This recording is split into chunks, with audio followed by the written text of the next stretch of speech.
I just got it. I just got it, Xander.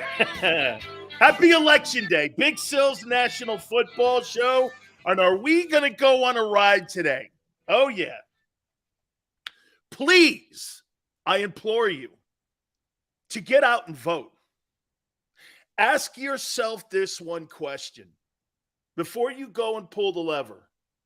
Are you better off than you were 2 years ago? There. We move on.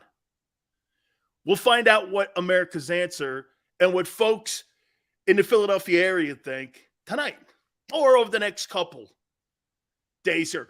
Actually, I probably think it's going to be a next couple weeks because people are going to be babying it and they're going to be crying over it. Absolutely, man. Okay. Your boy Howie Roseman has one of the biggest decisions to make this coming offseason. He has got an enormous decision to make. Do I address, and you know where this comes from? Watching Lamar Jackson last night. I got to tell you something about Lamar Jackson. You know, I told you that I don't think he can win a Super Bowl. Let me throw some stats at you here. I think everybody will appreciate this. He has started 58 football games. He has thrown 100 touchdown passes in those 58 games. He's 43-15. He's got a unanimous MVP award. And Baltimore allowed him to go into this season and potentially get on the open market at the end of the year. 43-15. This guy's won 43 of 58 ball games. And he's got an MVP award to go with it. Wow. Man. Does Howie address the Jalen Hurts contract this coming off season? Or does he allow Jalen to go into the final year of his contract the same way Baltimore did? It's a $40 million to $45 million gamble. Here is one of the most important questions you have to ask yourself. And here is the question they're asking in Baltimore. DeCosta's got to be asking this. Steve Biscotti, the owner, has to be asking this. If we give Lamar Jackson $45 million, we guarantee more money. They offered him $250 million already. If they do that, knowing that you're going to be financially strapped in what you can and can't do because of that contract, you're going to be financially strapped in Philly and in Baltimore.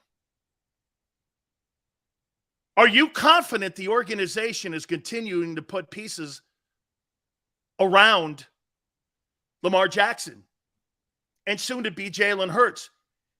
Here's why maybe it's easier in Baltimore than it is in Philly.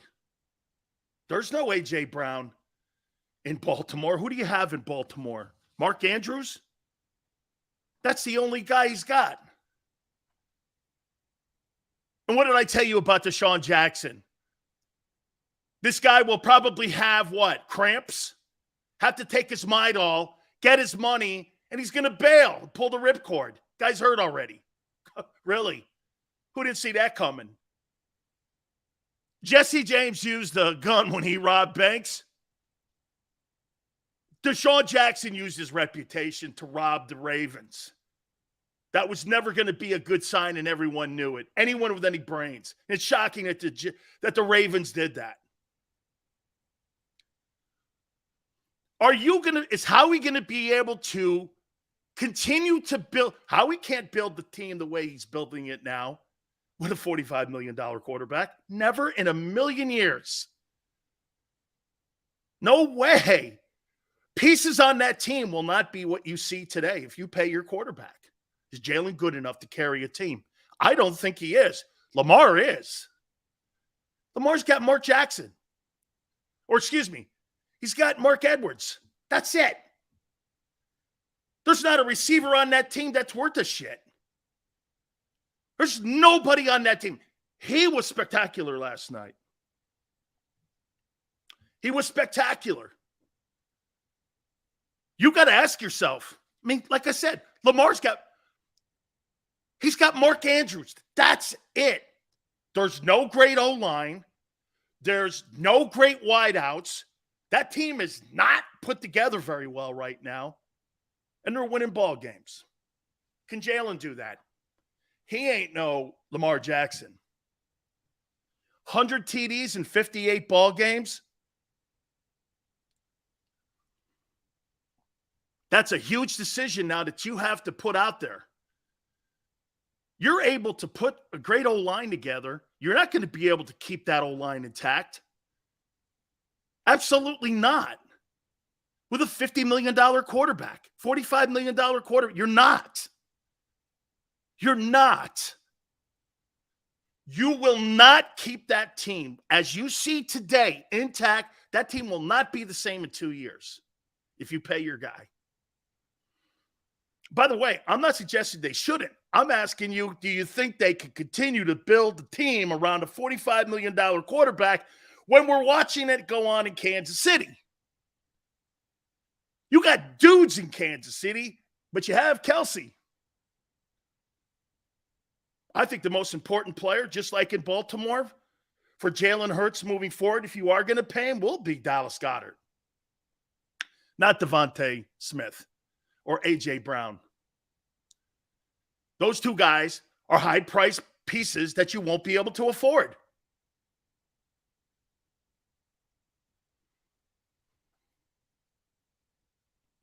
Do you feel comfortable that Jalen can carry a football team without A.J. Brown and Devontae Smith? And the best O-line, you're not going to be able to afford them. Guys like Mahomes, guys like Allen, I saw the news today. UCL, they're going in and taking a look at his elbow. Not good news for Buffalo. Let's see how that plays out the rest of the week. It's like a pitcher's injury. Just saying. Baltimore's going through the same thing. Lamar is just wonderful to watch. I enjoy watching him play. By the way, Merrill Reese, bottom of the hour. We'll talk to Merrill. By the way, we also have our weekly top Big Sills quarterback rankings and the best teams in the NFL are Power 10. We'll do that as well. Got a college football, Power 5. We'll do that in a little bit. JM, look at Allen. He's already showing wear on his arm. Smith won't leave Philly. Are you nuts? What do you mean? People leave for money. Nobody is tied to a team in the NFL. Get that notion out of your head. Oh, well, I'm going to say because I love Philly. Well, what if a guy's offering you $5 million, $6 million more than you're making? You're taking it. You would take it. Okay? Joshua says that's a great point. I think the Eagles would still make the playoffs if Jalen wasn't the quarterback. I don't really think there's anybody in the NFC that's worth a shit. And they would still have the most complete team. They wouldn't be as good a quarterback. I give you that, and that is true. But I still think they'd make the playoffs. That's how they would look. Smith will get paid in Philly? Really? Every time some idiot says that, it's so simple. You got a $181 million payroll, and I'm not going to go through all this again. You pay your quarterback $45, $25 for your wideout. That's AJ. That's $70 million on two players. You're not keeping Devontae Smith. Ow! Your tight end is a $12 million guy. That's $82 million, not even getting to the O-line. I don't give a shit about a wide receiver if I can't build my O-line and help. Jalen needs the O-line more than he needs Devontae Smith. Get that out of your head. Again, this question goes back. Do you feel comfortable that Howie could continue to build a team around a guy that you're not sure can carry a team if they don't have all those pieces on the roster? Are you sure of that? Are you sure? I'm not. I'm not. Okay? Now, by the way, this is a decision that Howie's got to address. Hey, here's something else. By the way, we're having terrible weather where I'm at right now, so my internet may be going in and out a little bit. Be patient with us, please. We really appreciate it. If it gets too, we'll take a time out here in a minute. But if you don't answer this, okay, if you don't answer this offseason, what does that message send? Are you just going to let Jalen go into another year making $1.4 million? I don't know, man. That doesn't sound like something that is good and would make for a good relationship. To sit here and go like this to Hurts. Hey, let's go another year, Jalen, on you making shit money. Zach Pascal. This is really more on, not Jalen. This is more on Jeffrey Lurie and what Howie wants to do. What does Howie do? Does he address it? Or does he do this? Let's wait a year and let him play out his contract. I thought that they would address this in the offseason, but they won't be able to continue to build the football team if Jalen starts to get his money. Now, again, it will be an escalator, and it will be an extension onto his current deal. Hen says this, I know we need to look at the future, but we still have a season to play out. Hen, nobody's saying that that's not the case. So are you saying then you're still not sold? I got to think that the Philadelphia Eagles are sold right now, that their quarterback's the guy. Here, I'll even put this out there. Do you think that Howie's going to use one or two of those picks next April on a quarterback in the first round? I don't. I am now convinced they're not, unless something dramatically happens. I do not believe that that's going to happen. Build your lines, DBs, and keep a couple weapons around. JM, that's. Hey, you know what, JM? What I love about you, me and you bump heads. But you're right.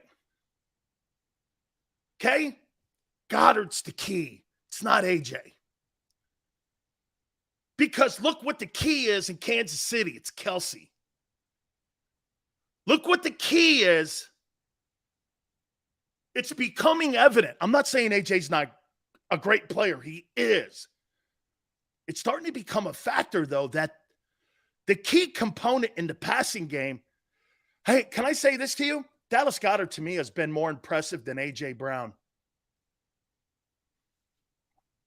And that's not a slant or any shade on A.J. I think A.J. on jump footballs is exactly what has been advertised. Would you agree? Watch this. You're more impressed. Have you not been more impressed with this 8-game start with Goddard than you have been with A.J. Brown? Dude, there's something every single time that Dallas Goedert gets the football. I think he's going to score or run somebody over. Devin, cap is going to go up. It goes up 25% annually. Okay, so you can factor that in between 21 and 25%. The COVID year kind of set the cap back. But traditionally, it's between 18 and 23. Highest it's ever gone, I think, is 25%.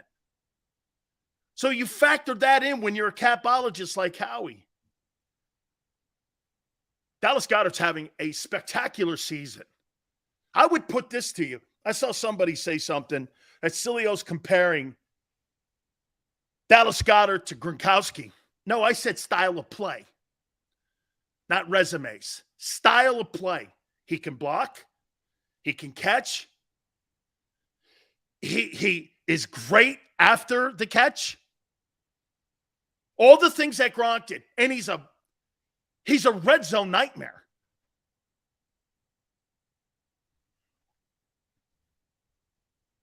This is going to really get back to Howie Roseman. Howie has failed at the quarterback position.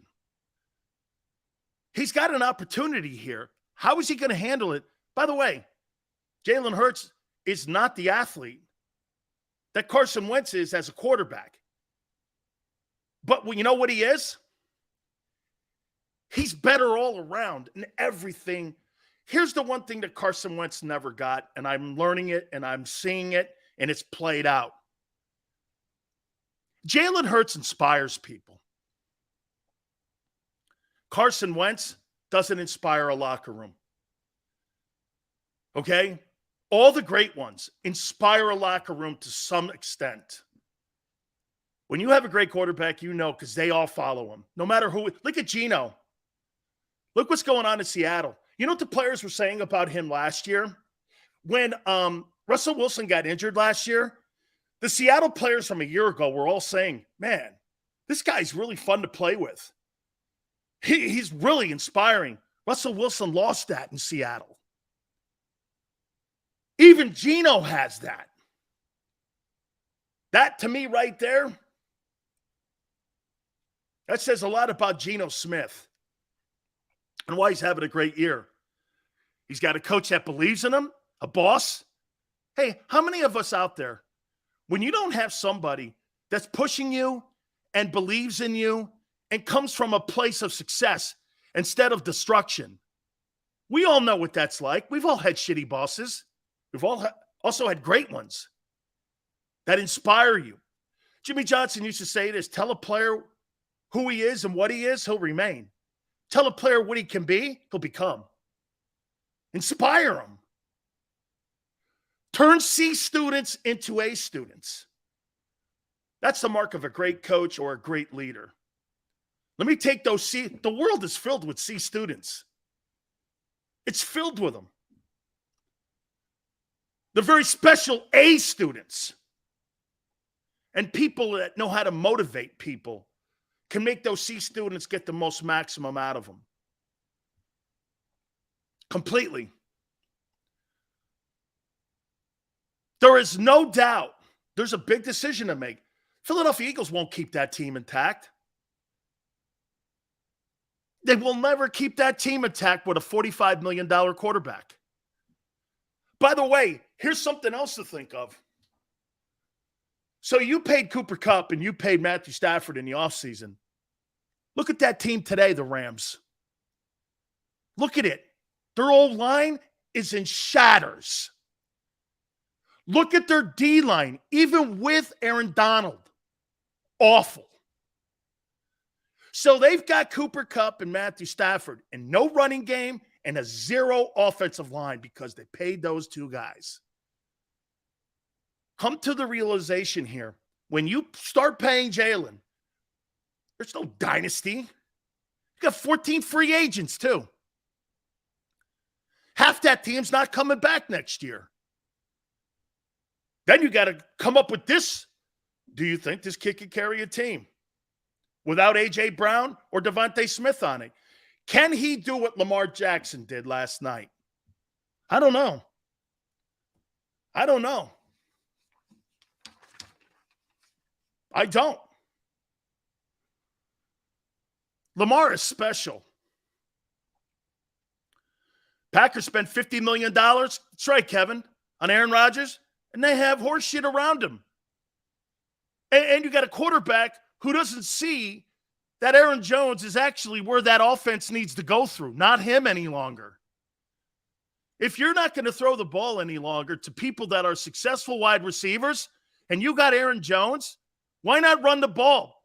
But Aaron Rodgers' ego is too big. He's got a Dan Marino complex.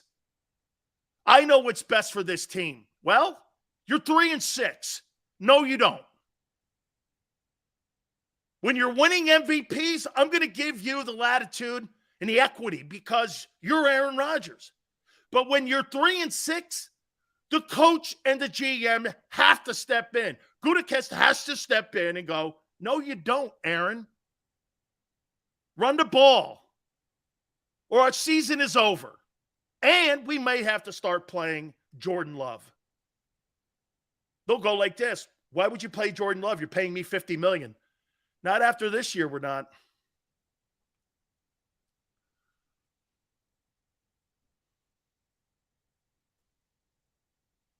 What do you do? I'll ask the question to you. Again, this comes from me watching Lamar Jackson last. He has nothing on that offense. He has absolutely nothing on that offense. Nothing. Except Mark Andrews. Jalen's got a treasure chest of good players. He doesn't even have a back that's in the room with Miles Sanders. If you put Jalen Hurts on that Ravens team, he would suck. And you'd be paying him $50 million. Lamar's carrying that team on his back. 100 touchdowns and 58 starts. 43-15 with no one on the team. I started looking at the wideouts. I couldn't name them. I don't know who they were. I have no idea who he is. Some of these guys. They're so bad at wideout, they got a retread wide receiver in Deshaun Jackson out of mothballs to try to play. And of course, like I said, he robbed the bank known as Baltimore Ravens Union. Would never assign that guy. He was looking to steal some money.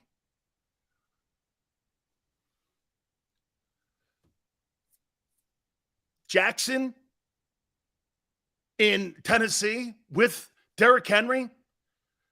I'll tell you what, I don't know who you want to get run over by. I don't know who you'd want to get run over. Hurts can carry a team on his back. Absolutely not. Absolutely. He's got the best O-line, the best tandem wideouts. He's the only guy in the league that has that. How would he be without those weapons?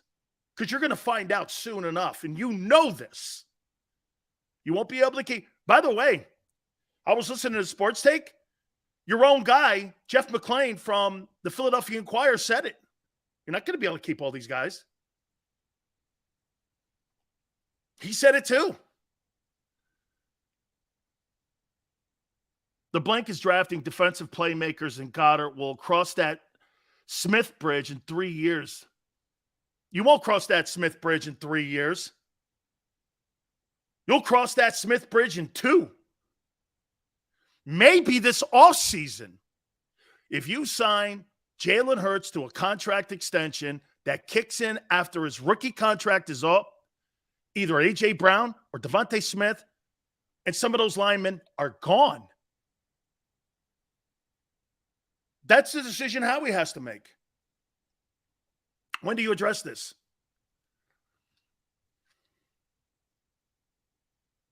When do you address this?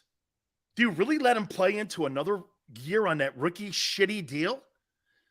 What if Jalen Hurts wins the Super Bowl? What if Jalen gets to the NFC Championship game? What if he wins like a playoff game? They win a ton of games. He gets that $4K. Are you just going to let him walk into another year where you've seen guys like Baker Mayfield get an $18 million?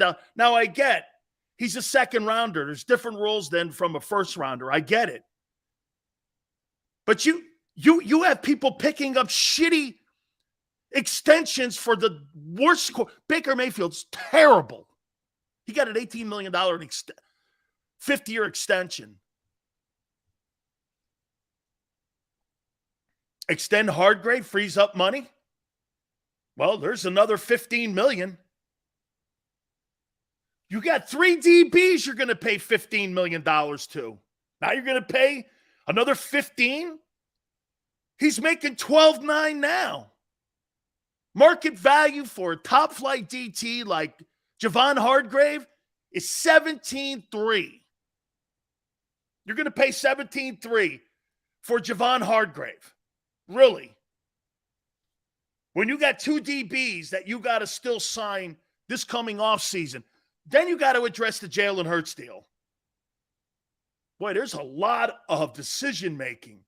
I didn't realize how much of an offseason this is. This will be the biggest offseason in the history of the Philadelphia Eagles and what they do. Stop it. Smith is on a rookie deal. That's for whatever, dude. Thank you, though. Whatever. Stop it. $50 million voids everything else you've done on your contracts. You're totally missing it. This is going to be the biggest offseason in Eagle history. What do you do with Hurts? And who do you erase on that roster? I agree. Fletcher Cox is finished. Shouldn't have been on the team anyway, but that's okay. It's a victory parade lap in his final season as an Eagle. So be it. And if Fletcher wants to come back for $5 million, $3 million, I'd be more than willing to have him back. But nowhere above that.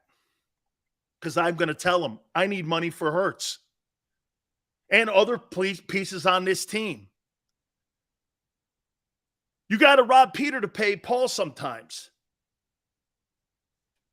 Your 2 tackles make $30 million of your salary cap. And you got a ton of... Hey, and Nakobe Dean, I'm not putting him in the equation yet. As far as I'm concerned, he's a non-factor. So before you start talking about Kaiser White walking or TJ Edwards walking, and you're saying you're going to plug Nakobe Dean in, I'm not so sure of that yet. Dean can't even get on the field, even in blowouts. And you've dominated just about every single team, and he never plays. What is the owner going to say here? Who goes? A.J. Brown? Devontae, I agree with you. One thing, hey, Flex, I agree with you here. Only thing saving Devontae Smith is the fact he is on a rookie deal. And by the way, if he never has 1,000 yards, you're hoping he doesn't, so you can keep him. Because then you can negotiate that against him. Hey, you're going to have to play some hardball with somebody. This ain't all roses, dude. Is that by design? He gets no catches and sometimes 2, and then sometimes 8. Is that by design? Let's go sign Jonathan Abrams. Raiders just cut him. Probably trying to get out of a contract. AJ isn't going anywhere. You will if you sign that guy to a $45 million contract. Or, okay, you want to keep AJ? Mulata's gone. Dickerson's gone. One of those DBs will be gone. Okay, not a problem. But just like Jeff McClain said today on Sports Take, you ain't keeping them all. Again, this is really more of a conversation. It's not about really Jalen. It's more about the general manager. Dude, he has compiled a one-year contract. Howie Roseman has compiled a one-year roster. It's a one-year roster. What pieces you're hoping are the future? You're hoping Jalen can carry a team. AJ's a star. Goddard's a great player. And then guess what? The rest of them, Andre Dillard, free agent. Kelsey's gone. Your 2 DTs are gone. Your 2 linebackers could be gone. Your 2 DBs could be gone.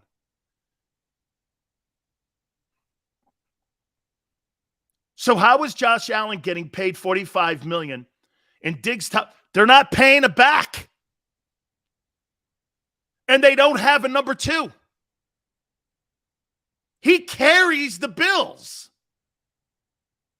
That's how.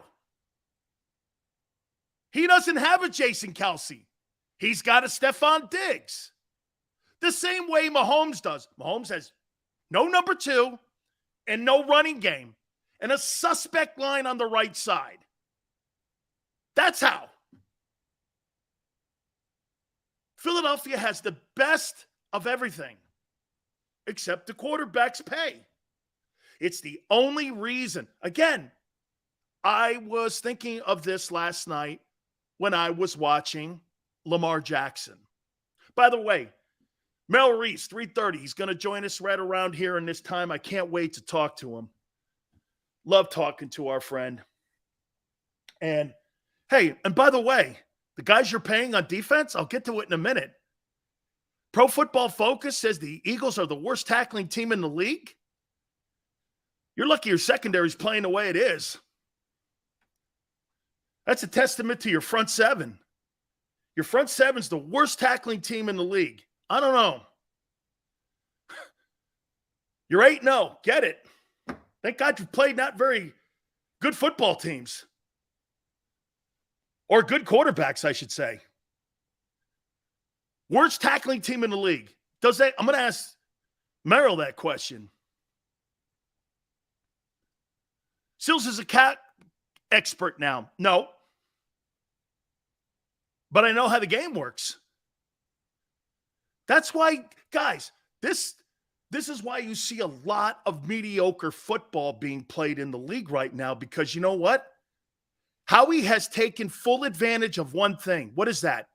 Jalen Hurts is making $1.4 million a year. All the rest of these teams can't keep O-linemen intact. They can't keep wide receivers intact. They can't keep any of that. He's got a really huge decision to make at the end of, do you wait until the next year? Do you go into the offseason? Do you address it? On what you're going to do with Jalen? I'm not talking about him not being on the team. I'm talking about the most important thing, paying him. Because when you pay him, just like Mahomes and Allen doesn't have a running game. Mahomes doesn't have a running game.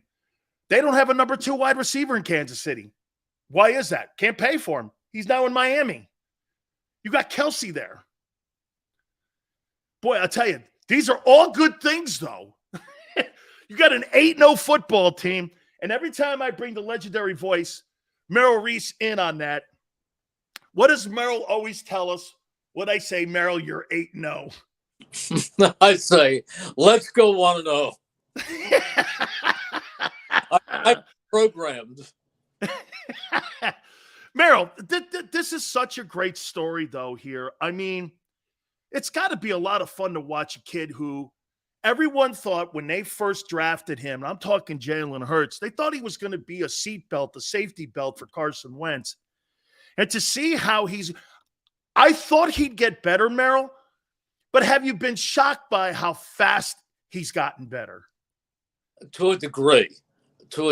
I was not one of the people who questioned his skill or questioned drafting Jalen Hurts at the beginning. I had seen him at Alabama. I had seen him at Oklahoma. I knew things about him, the fact that he had been a winner at every level of football, from playing high school for his dad and going on to championships in Alabama and Oklahoma. I had watched him, and I thought he was very, very talented. So I know that they built the case by saying we always have to draft a quarterback and we always have to protect ourselves in case there's injuries. But let me tell you something. He is so special. Now, the difference between Jalen Hurts right now and where he was last year at this time is amazing. But he is a football junkie. He loves it. He spent the summer with Tom House out in California. He worked on his mechanics. He had all the natural ability in the world, and he's bright, and he honed it, and he's dedicated. I think his profession is quarterback, and I think his hobby is football. Absolutely. Merrill, Pro Football Focus put this out there that the Eagles are the worst tackling football team in the league. Does that concern you moving forward, especially when you're going to be playing some pretty good running attacks? Aaron Jones with the Packers. You've got Derrick Henry coming up. Hey, the kid on Monday night, Antonio Gibson, they can run the football with him too. Are you concerned about that at all? No. Yeah. You know why, Dan? Because the Eagles have now gone 17 straight weeks, seven straight weeks of giving up 17 points or less. Jim Johnson told me that was the magic number, and I would even expand that a little bit because there's more passing now to 20. But if you can keep a team under 20 points, you're going to win 85 or 90% of your games every week, and so it doesn't concern me. I think Nick Sirianni said something on the show the other morning on WIP with Angelo Cataldi, and he said that we have to clean it up. We can't be sloppy. But he said, I think it's a product of being too intense on taking the football away. So this team leads the world with plus 15 in turnover differential. So if you're so intent on stripping the ball, you're going to miss some tackles from time to time because you get away from your fundamentals. So they will address that. This is an awfully good defense. There's no doubt about that.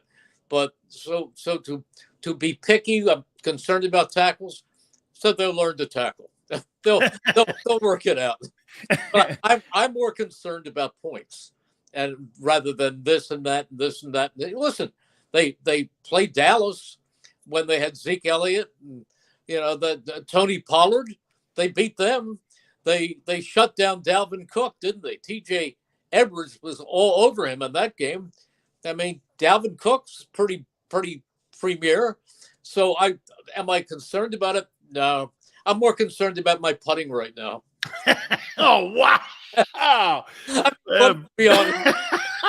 Okay, I love it here. All right. How about Jordan? Worrying about every morning. Gee, is their tackling good enough? No. I worry about, did I read the break correctly?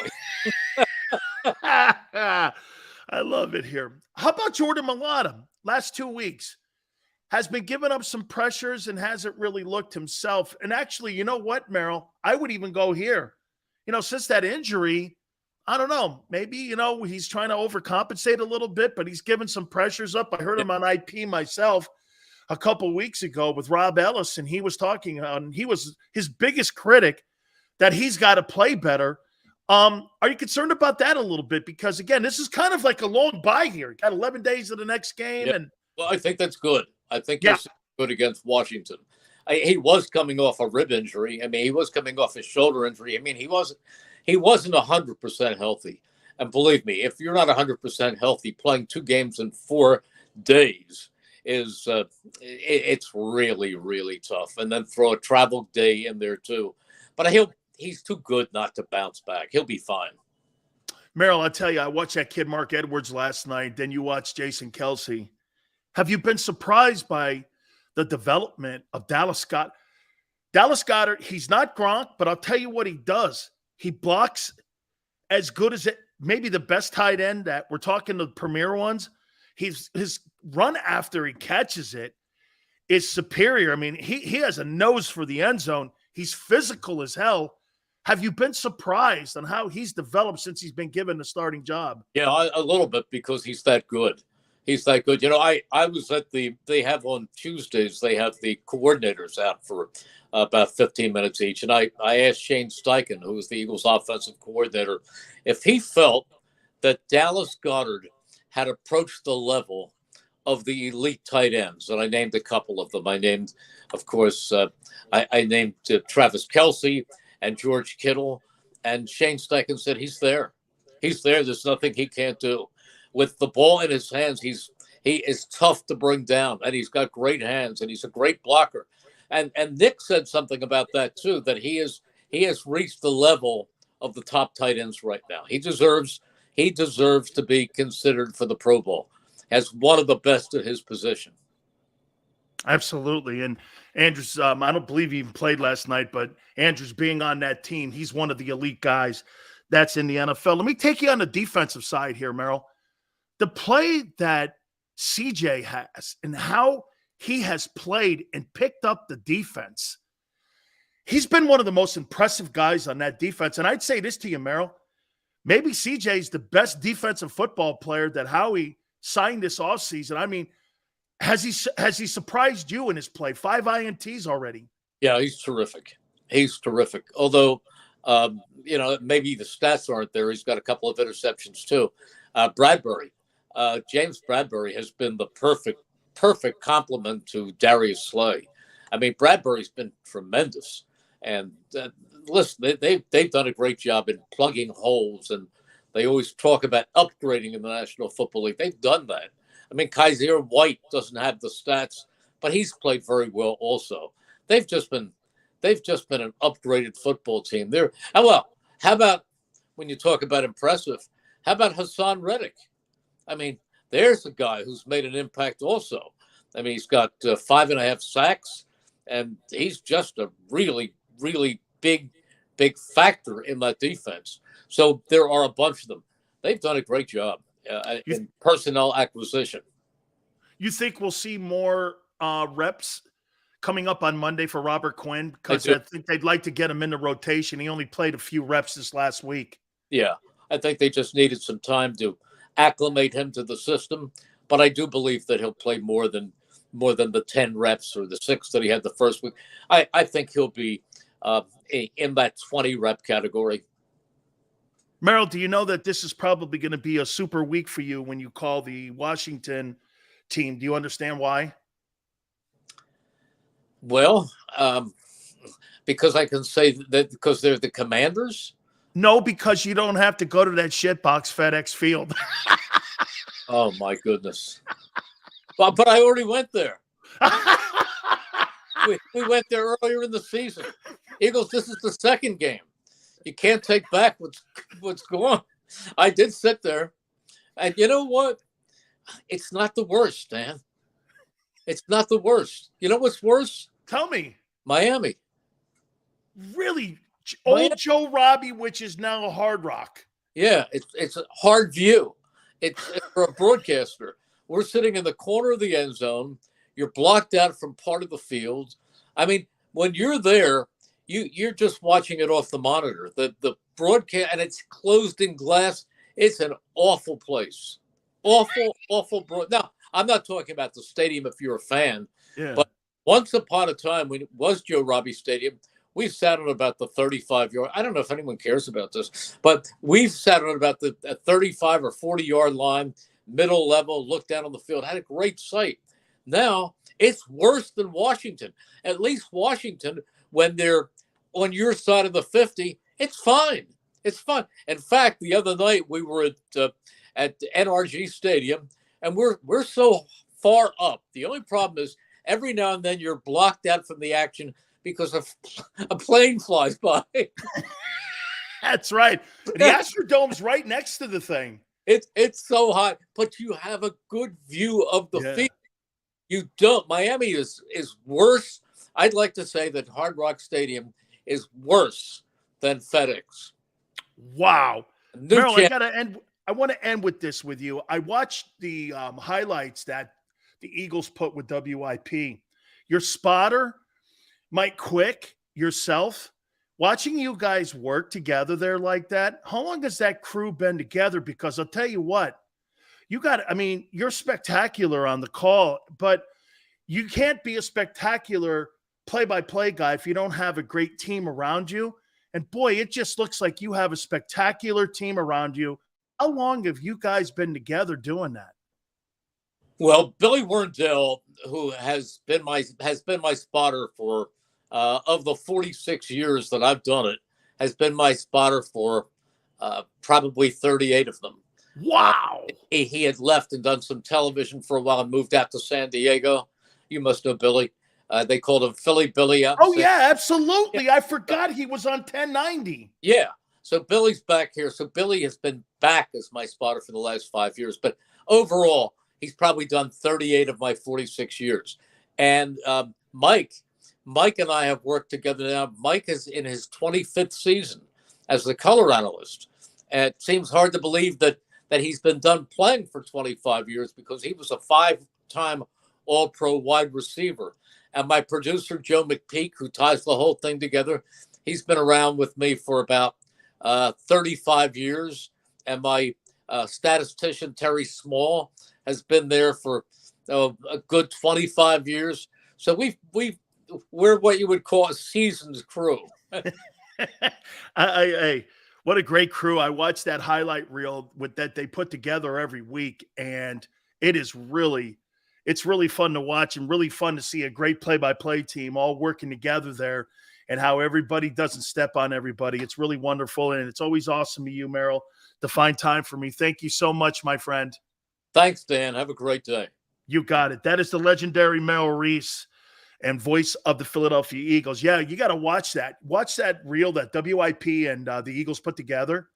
It's really awesome and how they've had this team together like that and how they present it to the fans. No wonder everybody's in love with Merrill Reese. All right, hit the like button. When we come back, don't forget, Big Sills NFL Power 10.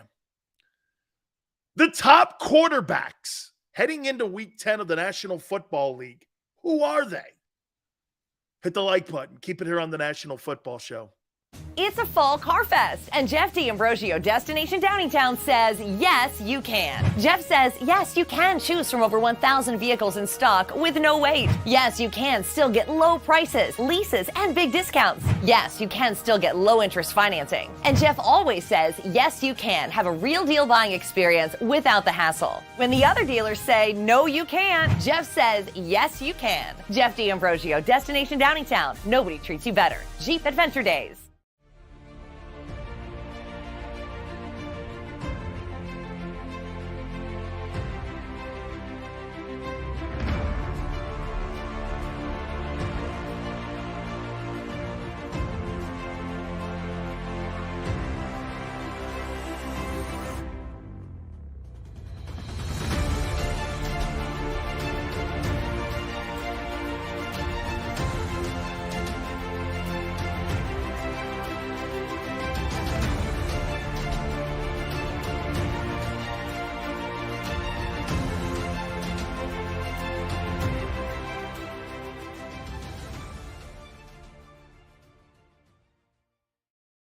At Pond Lehocky, we've recovered billions of dollars for our clients, and we're confident we can do the same for you. With over 250 years of combined courtroom experience, we've helped over 100,000 injured clients obtain some of the largest settlements in Pennsylvania. One conversation is all it takes to help you and your family get back on track. If you've been injured in an accident, give Pond Lehocky a call. Go for the beers, go for the cheers, go for the hit and the hits, go for the scene, go for the screens, go for the gallery, go for the win, go to Ocean. Go passionately, go fearlessly, go confidently. Go Birds! Go confidently towards your goals with First Trust, Philly's hometown bank for nearly 90 years, and the official bank of the Philadelphia Eagles. We're focused on getting you over the goal line. So go with conviction, go with trust, Go Birds! and go forward with us by your side. First Trust Bank, the official bank of Philadelphia dreams. Oh, and go Birds. At Salus University, our graduates are among the most highly trained in their profession because of our unique emphasis on research, interprofessional collaboration, and early clinical exposure. Learn more about our programs at salus.edu.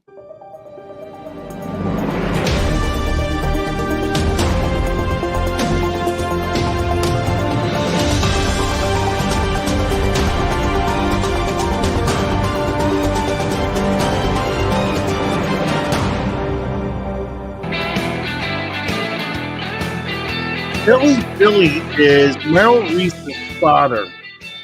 I just texted him. I had no idea.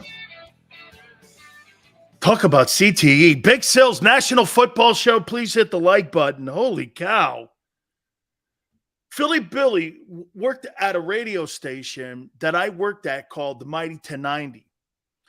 And the Mighty 1090 is the old Wolfman Jack radio station. And it's also featured in American Graffiti. I took over for this guy, Hacksaw Hamilton, who completely destroyed the ratings in the morning show. You know who used to have that? Wolfman Jack. When I left, I had the highest ratings in the history of that station. But the deal was that thing was 77,000 watts. So it went all the way up to almost San Francisco. And it was a north and south signal. So it went all the way up the coast of, so we broadcast in Los Angeles. Not just San Diego, it was entire Southern California. I mean, I think we've had UCLA games on. I think we've had Southern Cal games. I know the Chargers were on that thing for the longest time, and the Padres too. Holy cow. Unbelievable, man. Philly Billy. Philly Billy is the guy that's in that, and I should have recognized him because I watch that thing every week. Holy cow. Hey, man. Hey, yeah. And so, like, someone told me, goes, hey, Sills, you ever see the movie American Graffiti? I said, yeah, of course. It's a Coppola movie. He goes, the Mighty 1090? That's where they're broadcasting from. I go, get out. And I go, he goes, yeah. And so I was the morning guy for about 5 years. And like I said, when we left there, man, we were doing we were number 2 in the market. That's 25-54 across the in men, 25-54 men. We were like second or third in the entire Southern California area. I think we were like 8th in Los Angeles. Yeah. That biggest mistake always here's a lesson for broadcasters out there. Make sure when you take the next job, the signal works. Okay? I couldn't draw flies on the next place I went. In the same town. It was terrible. Holy cow. It was an FM thing. They flipped it. Oh, what a train wreck that thing was. Appreciate you guys coming aboard. So, remember what we said yesterday? Let me transition into this. Remember what we said? And by the way, I'm going to hit on the Big Sills. Where does Jalen rank this week? With the top quarterbacks in the league. Our Power 10 NFL teams. Where do the Eagles rank? We'll get that here in a minute. Remember I said to you yesterday that the hiring of Jeff Saturday was the biggest slap in the face to African-American assistant coaches. USA Today must have been watching. Thank you, guys. Because they ran a story on that today. You're telling me the African-American offensive coordinator that's there now wasn't qualified to take over the head coaching job, but Jeff Saturday is? What a slap in the face. That Rooney Rule is terrible. It's window dressing. Brian Flores is right. The Rooney Rule's a joke. And by the way, as I've always told you, here's why Big Sills and JAKIB Sports will always be honest. I don't want a black guy as my coach. I want the right guy, whatever color that is. I want the right guy. Because the right guy could be Mike Tomlin. The right guy could be Tony Dungy, Bill Belichick, Pete Carroll, Nick Sirianni. Men should be led by the right guy, not a black guy, not an Italian guy. That should be a non-factor. Race in an NFL locker room with players is non-starter. Can you play? Can you make plays? And do you believe in each other? It's got nothing to do with race, religion, or politics. The right guy. You know who I want to play for? Mike Tomlin. That's my kind of coach. Not a black guy, the right guy. This is why this show's different. That's not a race answer. No one's trying to race bait, Stephen A. I want the right guy. Coaching is about the right man in the building, the right quarterback to lead us. See, here's a racist. Great. That's a racist because he sees color. I see winning, leading.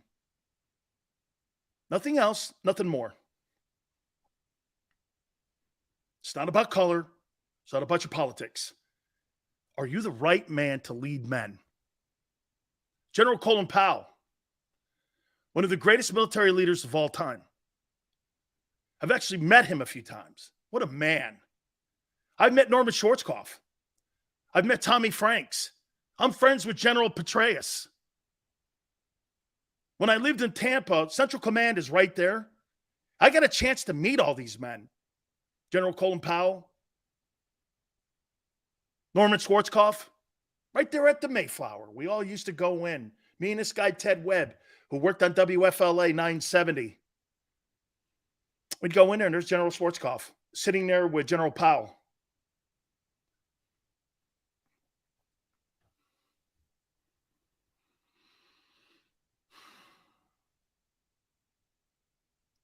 Tremendous.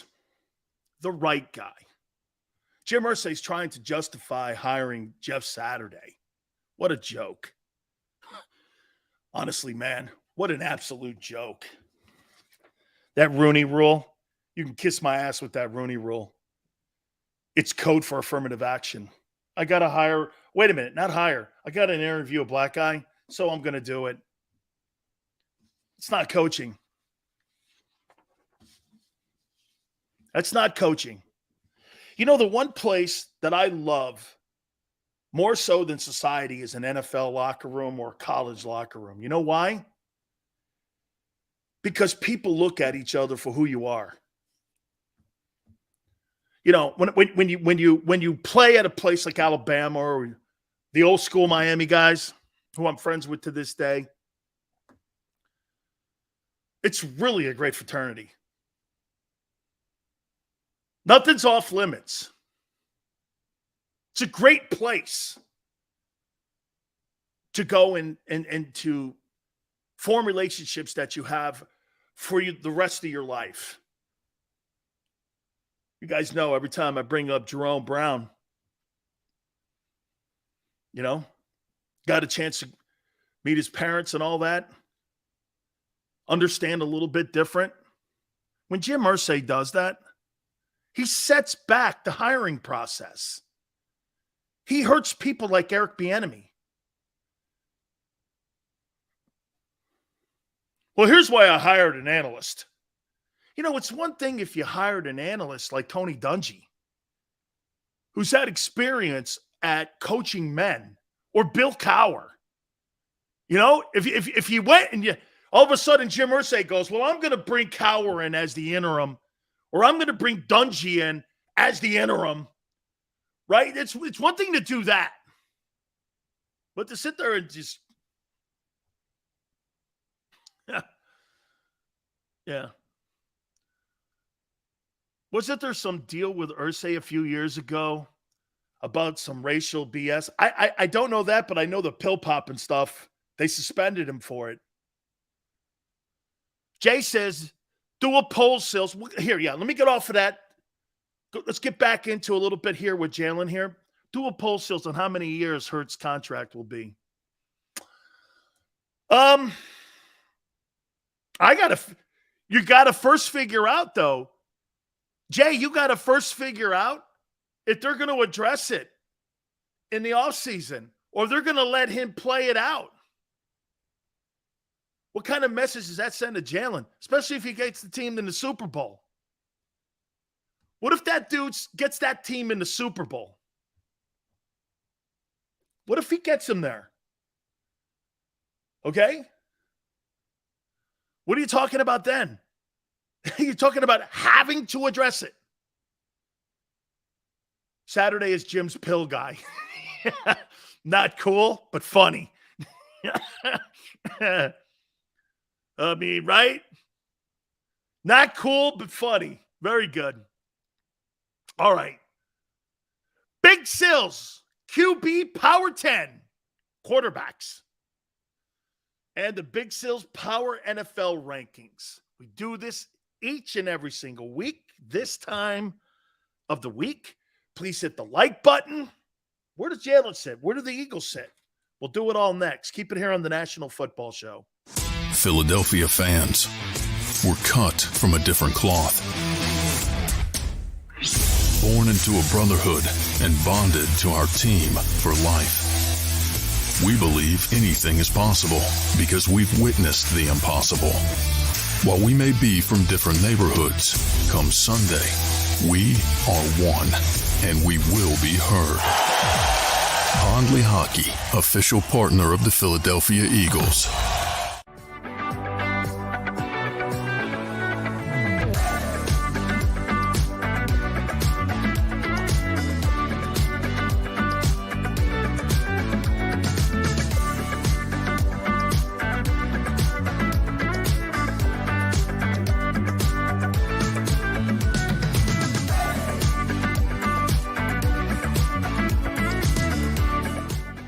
It's a fall car fest, and Jeff D'Ambrosio, Destination Downingtown, says, yes, you can. Jeff says, yes, you can choose from over 1,000 vehicles in stock with no wait. Yes, you can still get low prices, leases, and big discounts. Yes, you can still get low interest financing. And Jeff always says, yes, you can have a real deal buying experience without the hassle. When the other dealers say, no, you can't, Jeff says, yes, you can. Jeff D'Ambrosio, Destination Downingtown. Nobody treats you better. Jeep Adventure Days. My wife was in an accident that changed our lives forever. She was in rehabilitation for years. She had to learn to walk again. She couldn't take care of herself. We couldn't afford a nurse. We were running out of options. One conversation with Pondley Hockey changed everything. They understood what we were going through and immediately helped us navigate the legal process. We can't thank them enough. Pondley Hockey. Tell us your story. The faces you know, the team you trust. The Delaware Valley's leading news program, Action News. Go to get your game on. Go for the beers. Go for the cheers. Go for the hit and the hits. Go for the stakes and the stakes. Go to get your parlay on. Go to get your party on. Go for the scene. Go for the screens. Go for the gallery. Go for the win. Go to Ocean. Visit theoceanac.com to plan your visit.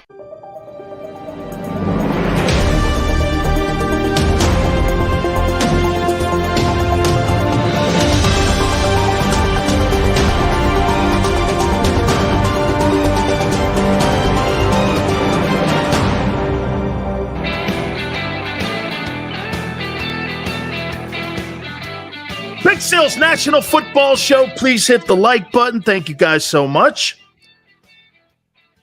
Lamar Jackson, I'm watching him last night. He is a special guy to watch. Again, I thought a lot about Jalen when I was watching Lamar. He's not Lamar. By far, he's not. 100 touchdown passes in 58 games with no wide receivers. Who's he throwing the ball to? Mark Andrews is not caught 100 touchdown passes in 58 games. Who's he throwing to? This guy's throwing the trash cans. Dusted off Deshaun Jackson. I mean, this guy's something else, man. I mean, it's incredible. He's got 16 touchdown passes already this year. How many touchdown passes does this guy have already? Like, who's he throwing to? Deshaun Jackson. What a shitty sign. Guy's terrible now. How many touchdowns?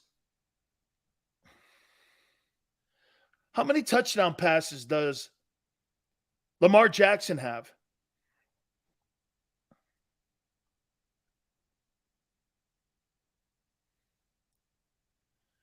How many has he thrown? Does anyone know exactly? He's got 16 touchdowns. He's got 16 TD passes this year. He's on pace for 30. So this guy's going to throw for 3,500 yards this year, 30 touchdowns, and 1,200 yards rushing. Fuck. Wow. Jalen will be lucky to get 20 touchdowns. He's got 10 at the halfway mark. This guy's on pace for 30. Hey, man. I don't know. You know, I said he can't win a Super Bowl. I don't know. I don't know. I may have to revisit this. Don't ever put Jalen Hurts in that guy's category because he is nowhere near him. The only thing they have in common, they play alike. He is nothing like that guy. Plus, he's 43-15. Okay? He's 43-15. 43. I don't give a shit what Jalen's doing now. He ain't that guy. All you have to do is turn on the tube. Don't let your eyes lie to you.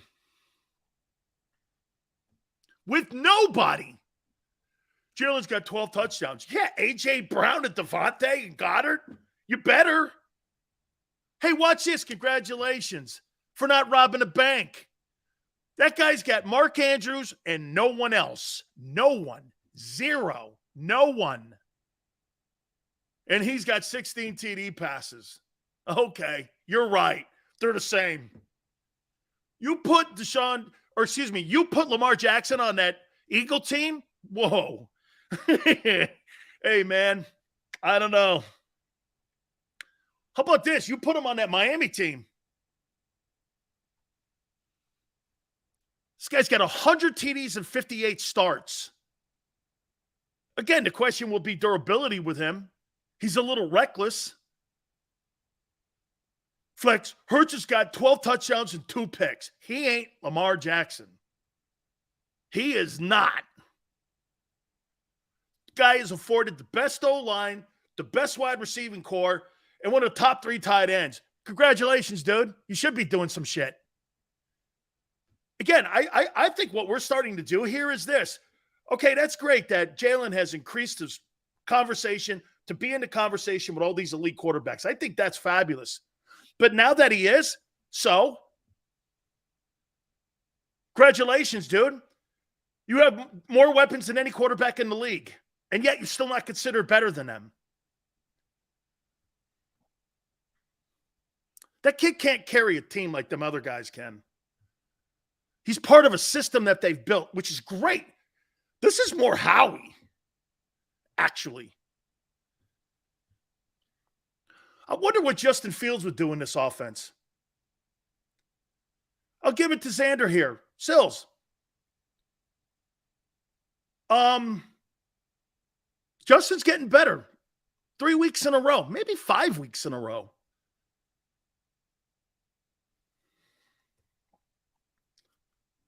Lamar has 6 INTs, so that makes Hurts better. What an idiot.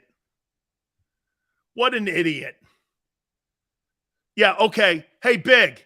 He's also 43-15 with a consensus MVP unanimously. Only Brady and him have ever done that. Wake me up when he beats the Chiefs or somebody. You're telling me that Hurts is, because he's 8-0, is Lamar Jackson, Josh Allen, and Patrick Mahomes having beat Kirk Cousins and Cooper freaking Rush. You guys are high as a kite. High as a kite. High as a kite. Okay. Big Sills Power NFL 10. Some of these teams I never in a million years ever thought that I would put on this list.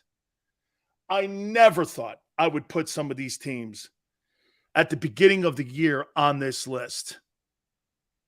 Here we go. Number 10. Wow. So this football team has gone from the 32nd ranked football team in the league to number 10. By the way, Geno Smith and the Seahawks? Are you trying to tell me you think that Jalen Hurts has outplayed Geno? I don't know. I think they're pretty comparable. Geno Smith is balling, dude. I'm pace for $4,000 himself. I'm pace for 30-some-odd TDs himself. Phew. The Seahawks go from the 32nd worst team in the league to a top 10 team is such a great statement for Pete Carroll. Absolutely incredible. Okay? Incredible. Number 9, quarterback that beat Hurts last year, Danny Dimes. His Giants are 9th. I think Kayvon Thibodeau's a real deal. I think the Giant defense, hey, by the way, Giant defense is not missing Bradbury at all. Can you imagine if they had him, though? I'm not saying that he wouldn't be a factor on that team because he would be. But the New York Giants are winning because of defense, too, and running the ball. Danny Dimes is actually, if I'm not mistaken, I think he was the NFC Player of the Week 2 weeks ago. Number 8, Miami Dolphins. Tua Tagovailoa's guys. Boy, I'll tell you what, man. They're playing better defense. Here's somebody else we got to start considering for MVP. You got to put Tyreek Hill in this. Where would you put Tyreek Hill in the conversation for MVP? Let's see. Mahomes? Hurts? Allen?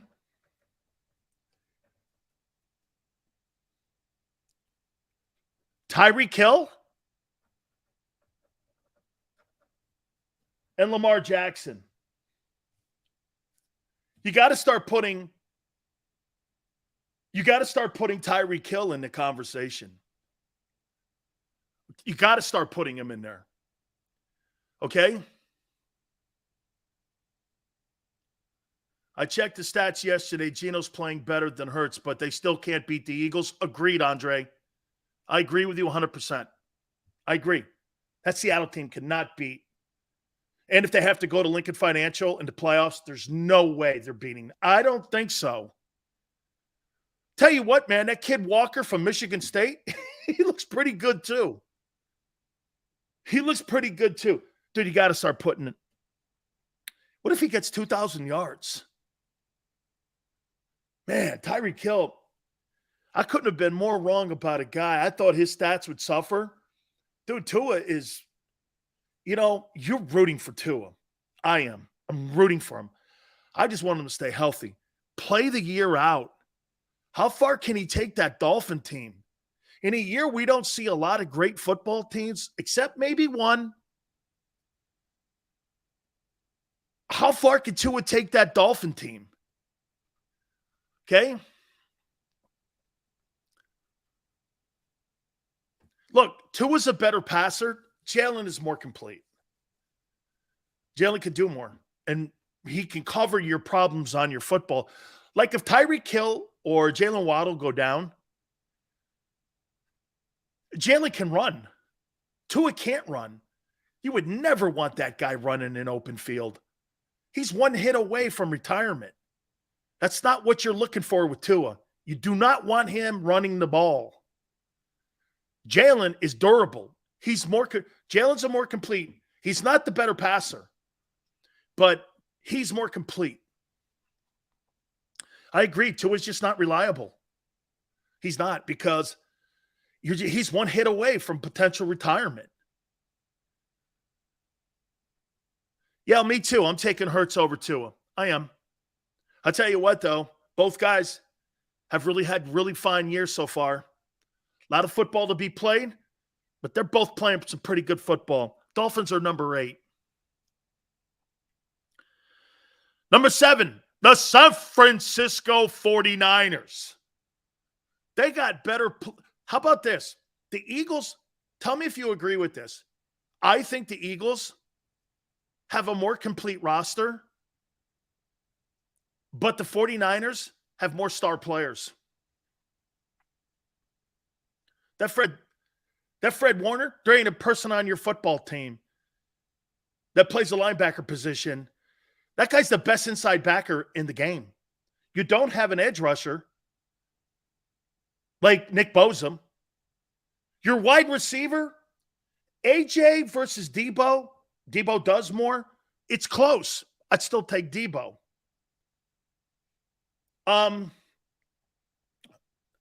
Your O-line, Lane versus Trent Williams. Consensus is Williams is better. I think Lane's having a better season. Actually, you think about it, it's pretty close, actually. Okay? And Garoppolo's won more. Actually beat Jalen a year ago. He's won more than Jalen, so I don't know.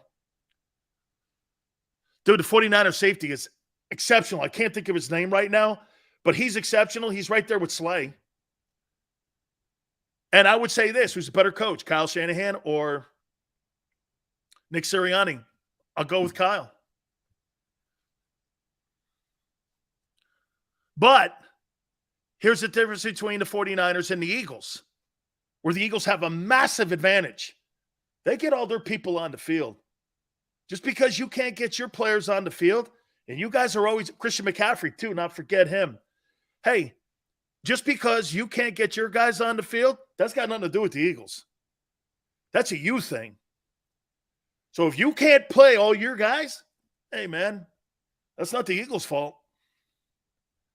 Well, we got the better players. Okay, well, you got to play them. You got to be healthy. That's a part of it too, right? Well, we have a better group of guys. When we're healthy, well, you know what? That's a potential again. And what do we always tell you about potential? Okay, we haven't really done it yet. You got to get your guys on the field, dude. And Fly goes, 49ers might not make the playoffs. That all comes with that roster being healthy, Fly. Okay? Look at Maniac. Thinking ahead like Howie. It's not an Eagles fault, but it'll be your excuse for the Niners if they lose. Look at Maniac, man. Look at him thinking like big. He's inside Big Sills' head. Next thing that comes out of my mouth, he's already, look, this guy's like a fortune teller. I wish you would pick me the Powerball numbers. Instead of Stonad got the numbers in Los Angeles. Way to go, Maniac. Maniac, why didn't you give me the Powerball numbers instead of telling me what I'm going to say next? Holy cow, man. Some Stonad, okay, in Los Angeles got the Powerball numbers. And you know what Maniac's doing? He's sitting around at night going, I wonder what Sileo's going to say for an excuse for Hurts and the Eagles. You wasted all that valuable time? Come on, Maniac. I could have used $2 billion. Hey, everybody wants FU money, man. Damn. I don't know, Maniac. You're going to have to buy me a dinner when I come to Philly, man. You let me down massively. You're telling me what I'm going to say next instead of giving me the Powerball numbers. Very disappointed in you. I thought we were paisans. Number 6. The Baltimore Ravens with the legendary Lamar Jackson. Number 5. Hey, can I say something to you that'll make you all feel a little better? The Eagles have beaten the 2 best teams in the NFC. Okay? They have. Vikings. At number 5. Here we are. We're now in the 5. Big Sil's NFL Power Rankings. Vikings at 5. Leo, thank you. Sills, the Bucks have called. Excuse me, what? Yeah, they want you as head coach. Okay, I'll take it.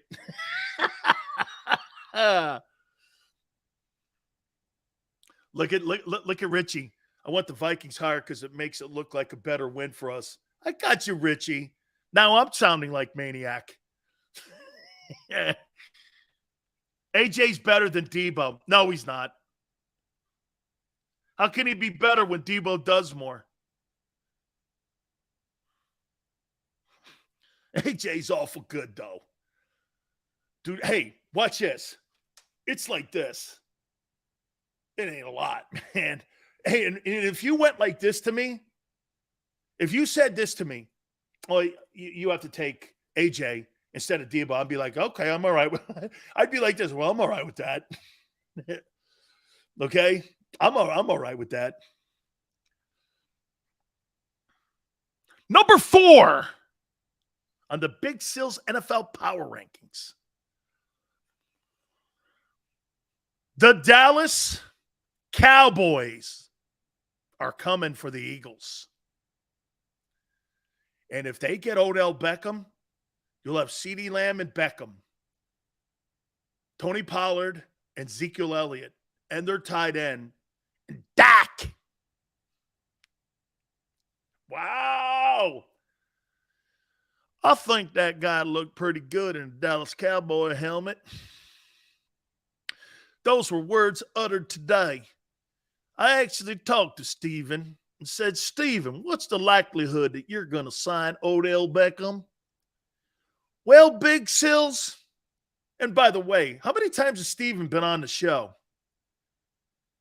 How many times, Xander? 3? The CEO of Dallas Cowboys been on the show about 3 times. And I think Odell Beckham would make a good fit down here with all of us shit kickers.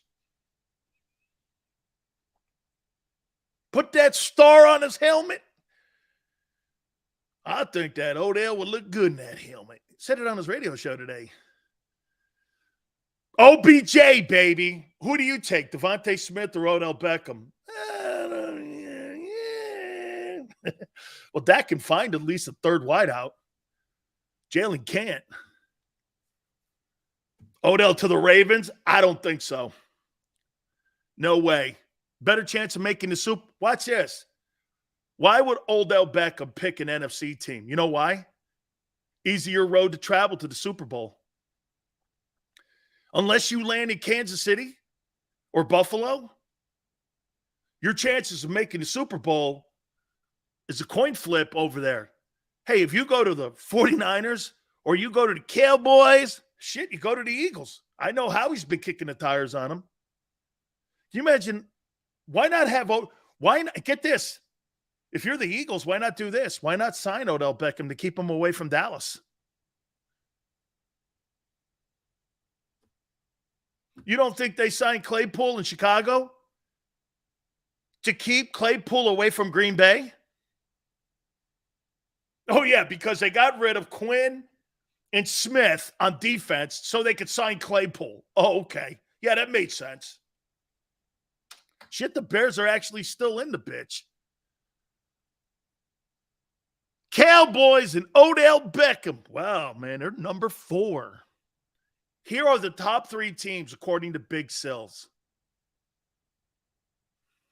At 3, one of the greatest fan bases in the league. And a quarterback that continues to get better and better and better and better. City has fallen in love with him. The Buffalo Bills are now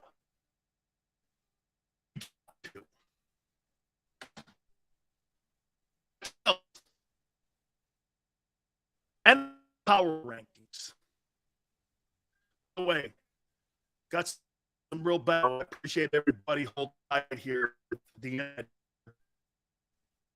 It's a fall car fest, and Jeff D'Ambrosio, Destination Downingtown, says yes, you can. Jeff says yes, you can choose from over 1,000 vehicles in stock with no wait. Yes, you can still get low prices, leases, and big discounts. Yes, you can still get low interest financing. And Jeff always says yes, you can have a real deal buying experience without the hassle. When the other dealers say no, you can't, Jeff says yes, you can. Jeff D'Ambrosio, Destination Downingtown. Nobody treats you better. Jeep Adventure Days.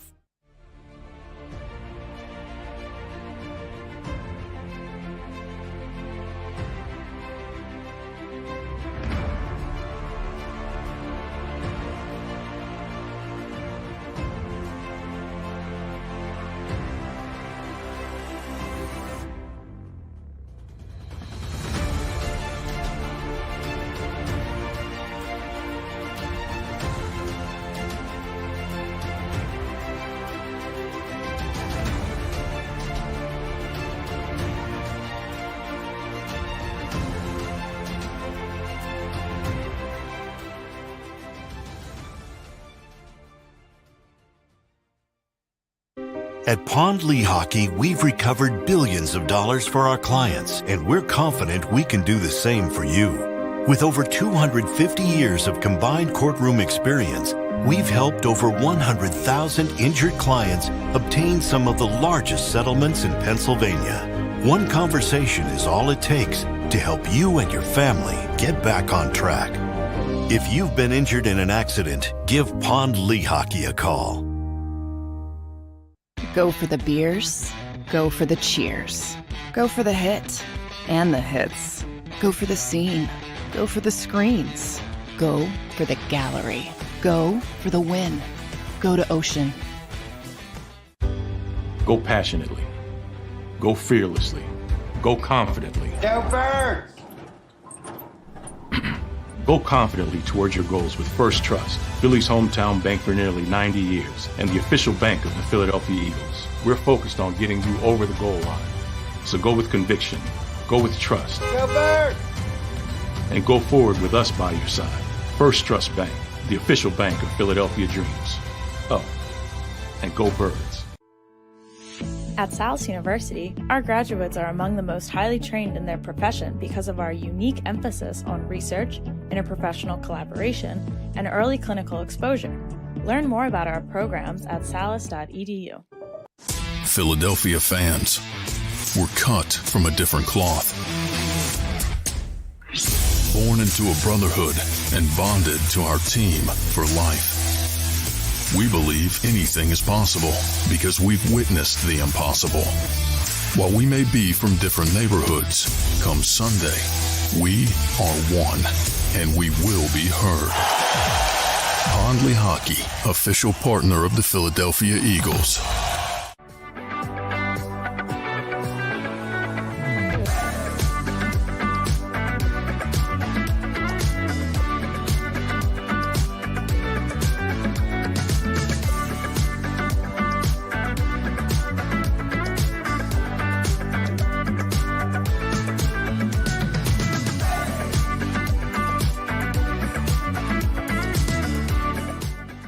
It's a fall car fest, and Jeff D'Ambrosio, Destination Downingtown, says yes, you can. Jeff says yes, you can choose from over 1,000 vehicles in stock with no wait. Yes, you can still get low prices, leases, and big discounts. Yes, you can still get low interest financing. And Jeff always says yes, you can have a real deal buying experience without the hassle. When the other dealers say no, you can't, Jeff says yes, you can. Jeff D'Ambrosio, Destination Downingtown. Nobody treats you better. Jeep Adventure Days. My wife was in an accident that changed our lives forever. She was in rehabilitation for years. She had to learn to walk again. She couldn't take care of herself. We couldn't afford a nurse. We were running out of options.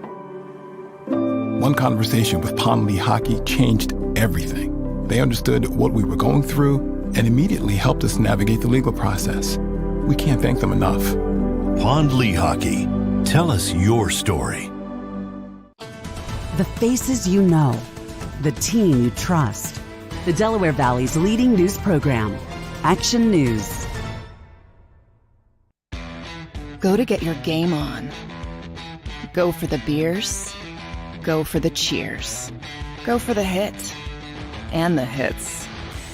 Go for the stakes and the stakes. Go to get your parlay on. Go to get your party on. Go for the scene. Go for the screens. Go for the gallery. Go for the win. Go to Ocean. Visit theoceanac.com to plan your visit.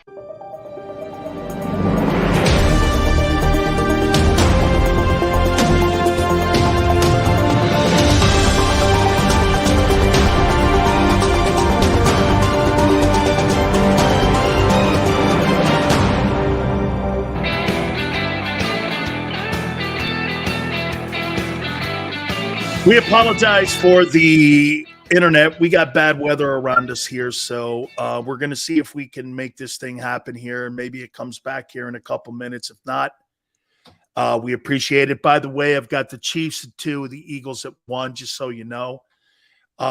Again, if we are looking at the top 10 again here, apologize again about the internet. I don't know what else to do here with it. Seahawks, Giants, Dolphins, 49ers, Ravens, Vikings, Cowboys, Bills, Chiefs, and Eagles. So, yeah, guys, we've got some.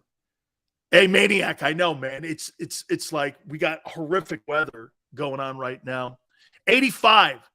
Dan Hurts has a 68.2 completion percentage and 42 passing yards with 12 touchdowns. Nobody's saying he's not having a great year. Okay? Nobody's not saying that, all right? Okay? Nobody watches cable without a doubt. It sucks. And it's the only thing I'll slave to it, too. 85, no question about it, man. He's had a great start to the season. Let's see it finish out here. And for me, this has got to come down to this. This has got to come down to whether or not, as we started the program off, whether or not Howie Roseman is going to answer that massive question in the offseason or not. Do you deal with Jalen? Okay? Do you deal with him at the end of this year, or do you let him get into his final season like they're doing in Baltimore? Okay? Evening, still. Sad news about Allen. Why is that? Is that confirmed that he's not playing this weekend? Hey, Maniac, I apologize, man. I know. I probably look better. Hey, I probably look a little bit better. Philly, thank you so much, man. I appreciate it. So, again, Big Sil's NFL power rankings here. Seahawks, Giants, Dolphins, Ravens at 6, Seahawks at 10, Giants at 9, Dolphins at 8, 49ers at 7, Ravens at 6, Vikings at 5, Cowboys at 4, Bills at 3, Chiefs at 2, Eagles are at 1. So, again, there's your Big Sales power rankings. Yeah, it's a little bit better, but it's not like a ton better. It keeps going in and out because we got some really bad weather and it's been horrible here. So, Maniac, it's trying to come back and it's trying to do its damnedest. So, let's see if we can power through this here too. So, again, folks, there's no question. Hey, of all these teams that we mentioned here,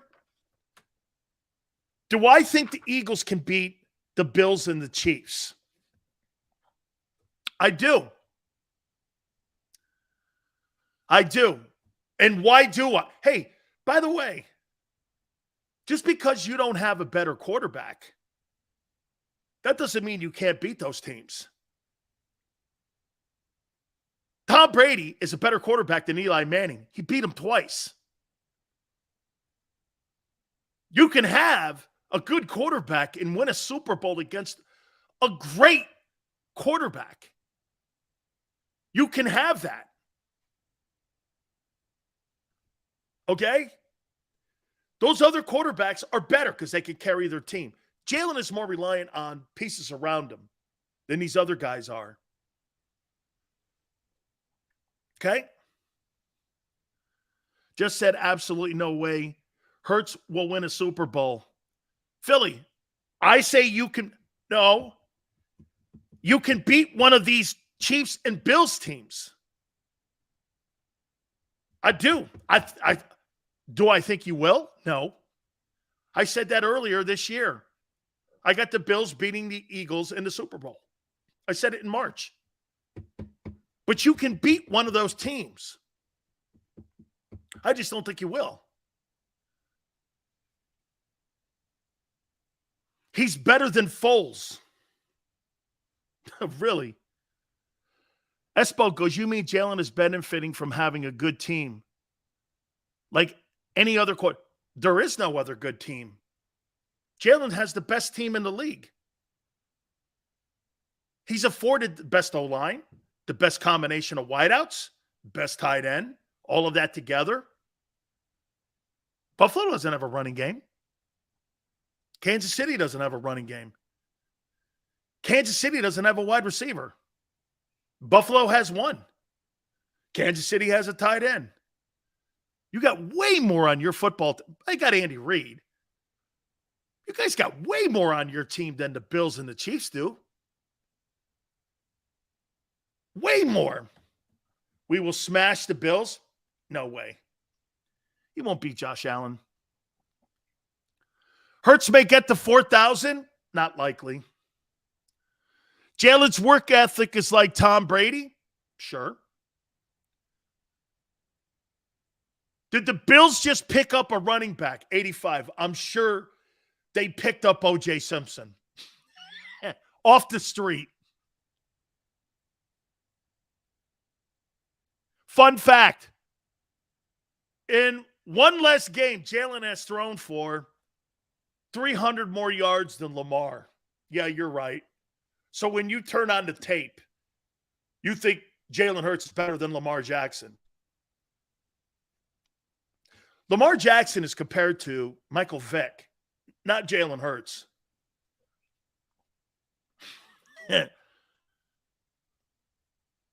Our bet, Sills. I know. I got you. I got you, man. So who's been playing better this year? If you had to pick between these two guys, Geno Smith and Jalen Hurts, who's played better? Who's done more? Seattle 6-3. Hurts? Really? So Jalen has done more than what Geno Smith has done. Really? If you're to tell me the biggest surprise story in the NFL, it ain't Jalen Hurts. It's Geno Smith. And it's not just a surprise story. They're winning. They're leading the West. Do you know who's in the West? The Niners and the defending champion Rams. And a $46 million quarterback in Kyler Murray. Think about this for a second. Look at the West quarterbacks you go through. If you're Geno Smith, you go through Matthew Stafford, who won a Super Bowl last year. You go through Kyler Murray, who's a $46 million guy. And you go through Garoppolo, who's 49-17. Here's who Jalen goes through. Tyler Heineke, Danny Dimes, and Cooper Rush. Yeah.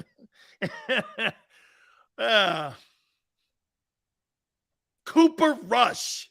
Congratulations to you. That's quite an accomplishment. Cooper Rush. Holy cow. You mean the NFC East is trash? Yeah, but still, look at all the winning records. Fool's gold. Look at the quarterbacks. They're terrible. Not Jalen. Not Jalen. Not talking him. He's not terrible at all. The rest of those quarterbacks are horseshit. Are we even sure the Bills are making the playoffs? 0-2 in their division. Oh, man. Jalen plays. The defense is not the quarterbacks. So you get to play against Cooper Rush. The Eagles do. No, wait a minute. Look at the last two games. It's a prime example of the season for them. You play the Texans, and you're 11.5-point favorites against the Skins. Here it goes. I'm not hating. I said Jalen's not in that conversation. I said Jalen's playing really well. He's not a shit quarterback. The quarterbacks in the NFC East are dog shit. Dak isn't terrible. No, he's not. He's not terrible. He's overpaid. I think the East may get 3 teams. If you're the Eagles, you hope they get 3 teams. Because you may be playing against Cooper Rush or Danny Dimes. That would make a hell of a playoff run. Who'd you beat on the way to the Super Bowl? Danny Jones. Who else? Cooper Rush. Oh. Cooper Rush was undefeated. Right? So then you think Geno Smith is in the MVP conversation with Jalen Hurts. It's quite a twosome. Okay? It's quite a twosome. You only play who's on your schedule. Exactly. That's why 8-0 is really good. Not overly impressive, though, on who you've played. And Dak will show the Eagles how good he is on Christmas Eve. He better. For $45 million, if Dak Prescott don't win that game, Jerry Jones should move on from him. Enough's enough. Dude, if Dak Prescott does not win that game on Christmas Eve, if I'm Jerry Jones, I want a refund. Bro, $45 million? No, thank you. Your playoff record sucks. You got a kid who's making $1.4 million in Philly who's outplaying you. And this is not what I signed up for. You got to win that. He has to beat Jalen Hurts. He has to. Dak Prescott has to win that game.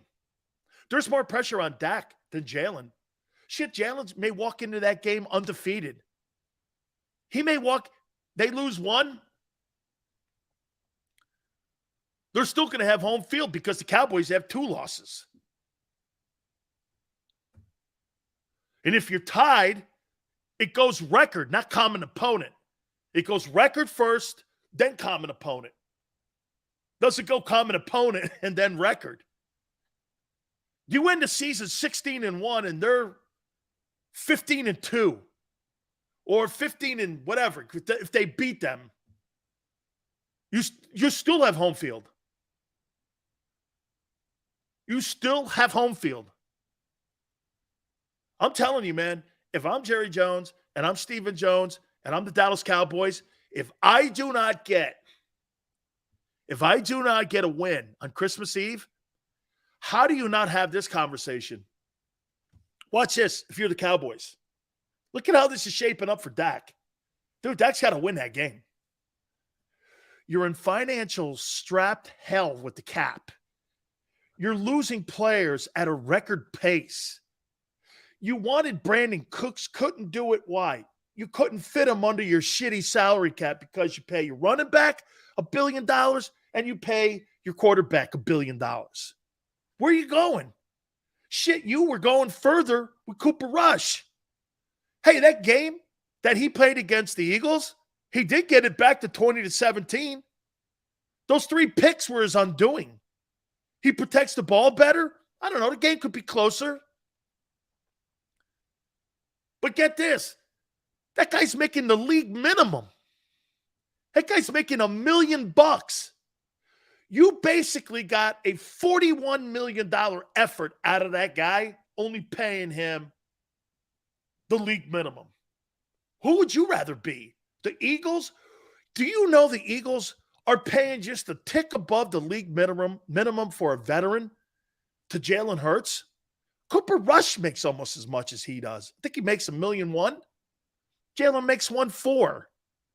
Jalen Hurts is the most underpaid guy in the league right now. Nobody's close. Nobody's close. Nobody.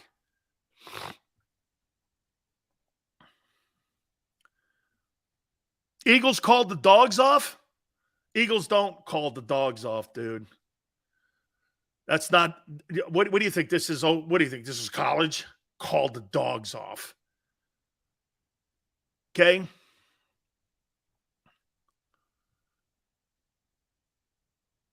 Popcorn, thank you, brother. When the internet works. Dude, Dak Prescott and the Dallas Cowboys, you guys better start winning some ball games that matter. Hey, let me be as candid about Dak as I've been about Jalen Hurts. Dude, you ain't cutting it. You ain't cutting it. Sorry, guy. You're not cutting it. I paid you $45 million, and this is the kind of shit you give me, $45 million. That's not $45 million with the winning. Okay? That is not $45 million. By the way, again, our internet's going up and down here a little bit. Hopefully it's able to kick back in here for you too, guys. I appreciate you guys hanging in there. Thank you. Apologize. It's just been shitty weather all around me here, so. Prescott is just an upgrade version of Quincy Carter, Dan. No, he's not. Quincy Carter was terrible. Okay, so Rodgers is worth $50 million. Look at Matthew. Rodgers is worth $50 million. He's won 2 consecutive most valuable players. He's got the greatest touchdown to interception ratio in the history of the league. He's won 40 freaking ball games in the last 3 years. Yeah, he's worth it. He's a first ballot Hall of Famer. Yeah. Yeah. He's a first ballot Hall of Famer. Jalen Hurts will never have the talent that guy has as a passing quarterback in his career. Never. He'll never be that guy. Then again, Tom Brady won't. But Brady wins more. That's clearly one of the most talented players we've ever seen play the position. Rodgers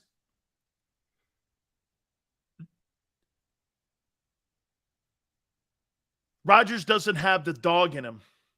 Rodgers is on a 5-game losing streak. Look at Sports, what he says about him. Seals, you could say that Hurts is still developing. He is. He is. At record pace, too. Look at Shakir. Says that Rodgers sucks in the playoffs. So does Peyton Manning. So does Brett Favre. So does Drew Brees. So does Dan Marino. So does a lot of your top flight guys. Are you under the impression that Aaron Rodgers is not in line with the rest of the quarterbacks that have played in the postseason? Peyton Manning has one more win than loss, as does Favre. Breeze is 9-7. Russell Wilson's 9-7. You must be under some sort of thought process that there's a lot of people that have a lot of success in the postseason. That's not true. Yeah, Peyton Manning was carried to that last Super Bowl by Von Miller in that defense. He didn't do shit. As a matter of fact, during that year, who did he lose his job to? The guy that they send down to Houston. What was that guy's name? They benched him for the guy. Then they put him back in the end. I forget the guy's name. He held the Texans hostage. Peyton Manning was terrible in that last Super Bowl. He was terrible. Peyton has 2 rings. By the way, Peyton Manning completely underachieved in Indianapolis. 1 ring. Tony Dungy, 1 ring. So you have Peyton Manning, Marvin Harrison, Reggie Wayne, Dallas Clark, the O-line, and Tom Moore, the offensive coordinator for a decade. You win 1 Super Bowl. Sounds like underachieving to me. Brock Osweiler. They put in over Manning because Manning sucks so bad. Brock Osweiler. Favre's going to be in. Oh, no, he's Paul Crew, dude. Oh, Nicky Foles, baby, 4-2. Jimmy G, also 4-2. How you doing? Eli is a little bit. Eli's pretty good in the postseason. You get him on a streak, too. Edgerrin James. Also, too, they had Marshall Faulk there, if I'm not mistaken. Didn't they have Marshall Faulk, too, for a little bit in Indianapolis? Peyton is something we'll never see again. Peyton Manning is one of the biggest postseason underachievers in NFL history. The guy in Pittsburgh has a better postseason record, Ben Roethlisberger, than Peyton Manning does.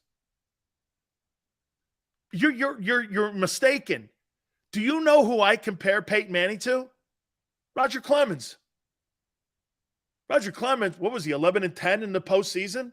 Take a look at Peyton Manning's postseason numbers. I think his interceptions and his touchdowns are pretty compatible with one another. I think they're pretty even. Greasy, 2 Super Bowls. Yeah, so does Jim Plunkett. Also had Dwight Freeney on that defense was never that hot. So Tony Dungy wins 1 Super Bowl, and he's a Hall of Fame coach. I love Coach Dungy, too. I do. He's been on the show. I love him. But 1 Super Bowl? You had Peyton Manning? You had the Bucs team that Gruden took to a Super Bowl? I don't know. Dave Maggott. Manning was incredible. So was Dan Marino. Jim Plunkett won 2 Super Bowls, my friend. 2. 2 with the Raiders.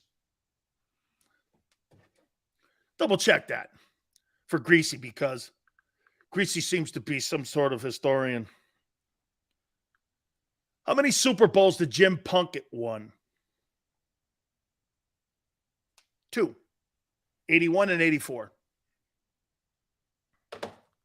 It's all good, Greasy. Nobody would really realize that Jim Plunkett won as many Super Bowls as Peyton Manning. He won 2. He's actually got more Super Bowl wins than Joe Namath. Hurts in 38 games has 34 Hey, get this. Look at Razor. Razor's got 38 games. He's got 34 passing touchdowns. Lamar Jackson has 158. 100. And it has an MVP already. In 58 starts, Lamar's 43 and 15 also. Dude, it's all good, Grease. The guy in Buffalo is better than Peyton Manning. Who, Kelly or Allen? Josh Allen, man, Josh Allen's a hell of a football player. Peyton Manning threw for a lot of yards, man. He did win 2 Super Bowls. You can't take that away from him. Listen to you. So Jim won, but Jalen can't win one. He throws the ball, dude. He's a passer. And you also had Marcus Allen. You had Christensen, too, as a tight end. Okay? You had some great receivers, and you had a spectacular defense. Alzado was on those teams. Matuzak. The corners were spectacular, too. They were lockdown corners playing on that team. Allen is great, but plays hero ball. He's going to get himself killed doing that, too.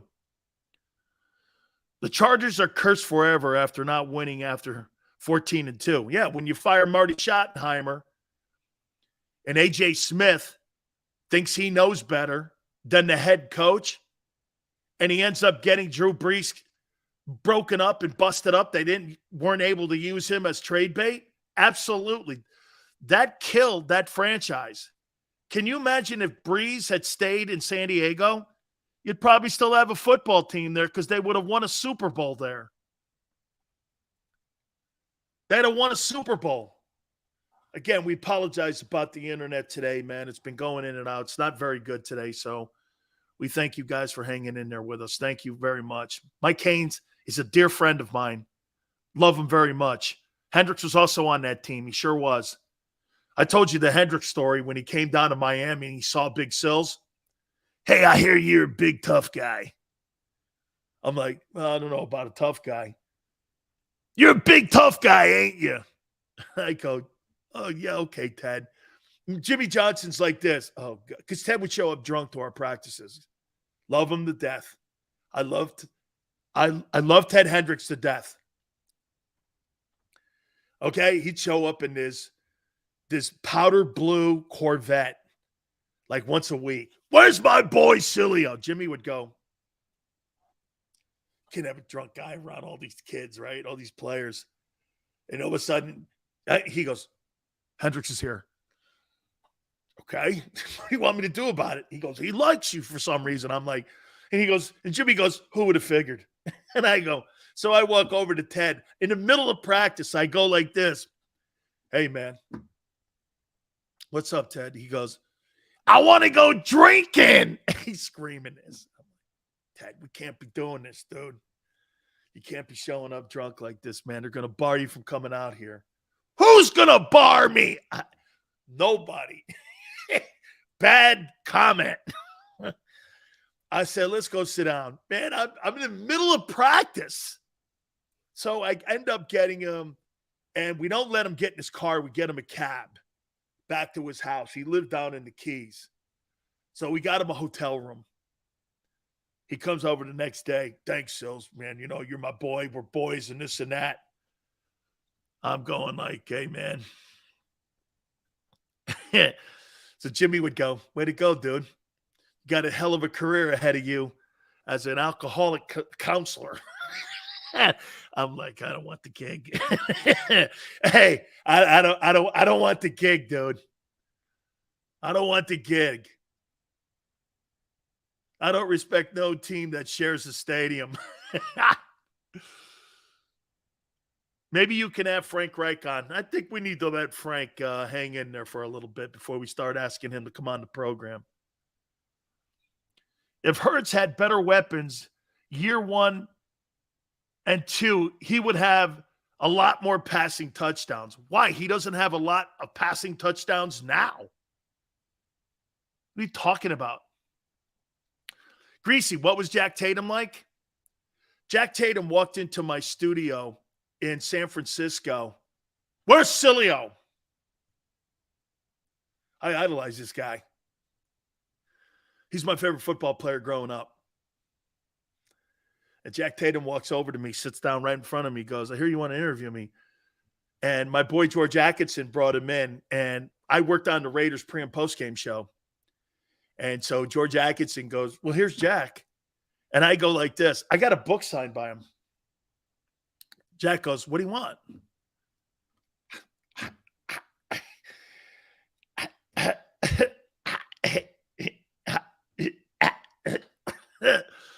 Dude, I couldn't believe Jack Tatum was sitting in front of me, man.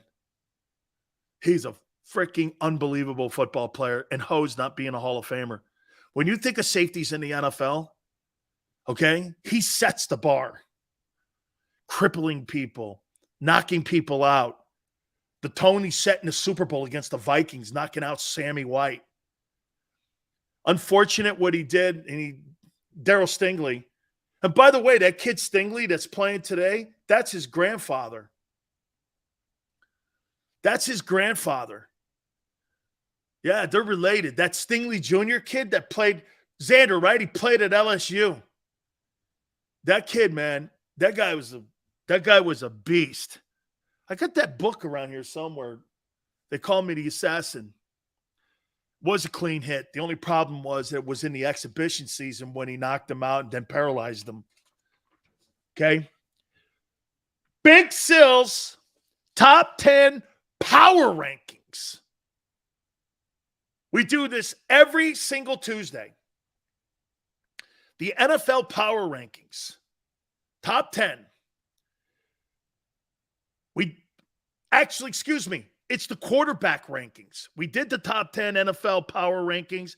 We're going to do the Big Sales quarterback rankings. We are going to do that when we come back out of the timeout. Hey, guys, thank you very much. I appreciate it very much. You guys hanging in there today with the internet. You guys have been spectacular, and I so thank you. The Big Sales quarterback rankings, we're going to do that next. We're going to reset everything. We're going to talk a little bit about Washington, too, and Tyler Heineke. They look like they're playing a little bit better for him. I want to reset all that. Please hit the like button. Keep it here on the National Football Show. Go to get your game on. Go for the beers. Go for the cheers. Go for the hit and the hits. Go for the stakes and the stakes. Go to get your parlay on. Go to get your party on. Go for the scene. Go for the screens. Go for the gallery. Go for the win. Go to Ocean. Visit theoceanac.com to plan your visit. Since 1977 at Rafferty Subaru, we have always been about our customers and the community. Early on, a safe and durable option, we've evolved to become the best overall brand according to Kelley Blue Book. Over the last 14 years, we've donated thousands of dollars through the Subaru Share the Love event and found homes for hundreds of pets. The Rafferty family is proud of our 45 years in business. This month, celebrate our anniversary with special financing on select models. Visit us and see why.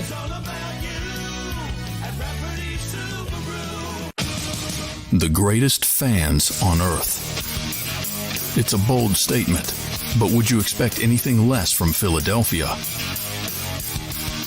58 years of heartache creates a toughness, a grit, a resolve not found in most. Sure, our prayers were answered, but now that we've had a taste, we're looking for more. Pondley Hockey, official partner of the Philadelphia Eagles.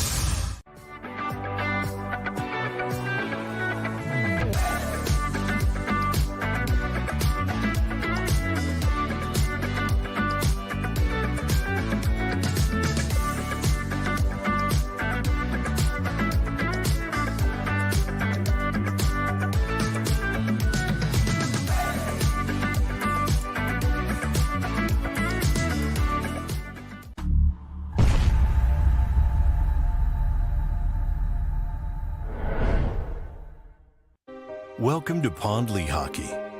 We've helped over 100,000 injured and disabled workers obtain benefits, as well as some of the biggest settlements in the state. If you've been injured at work, give Pondley Hockey a call.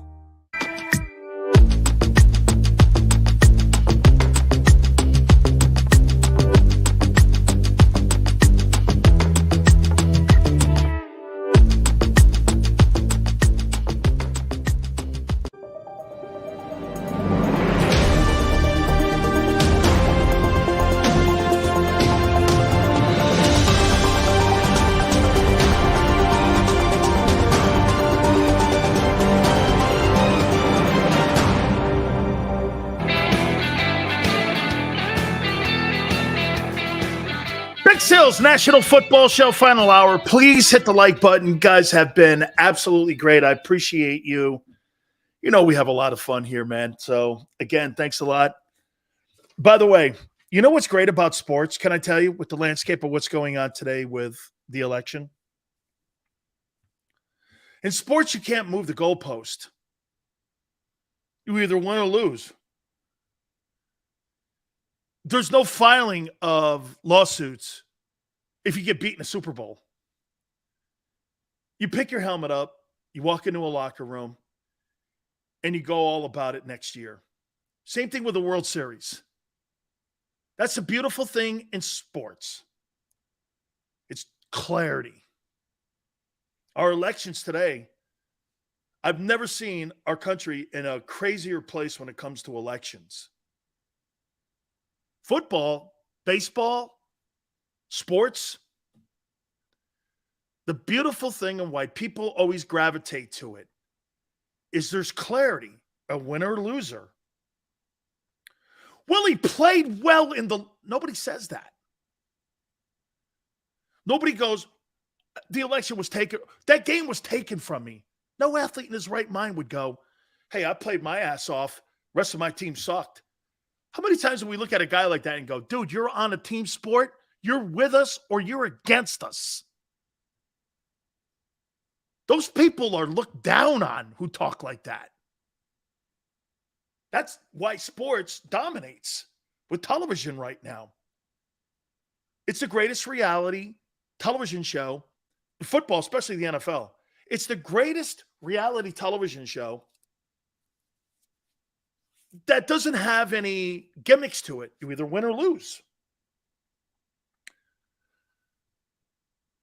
Dan, who did you vote for?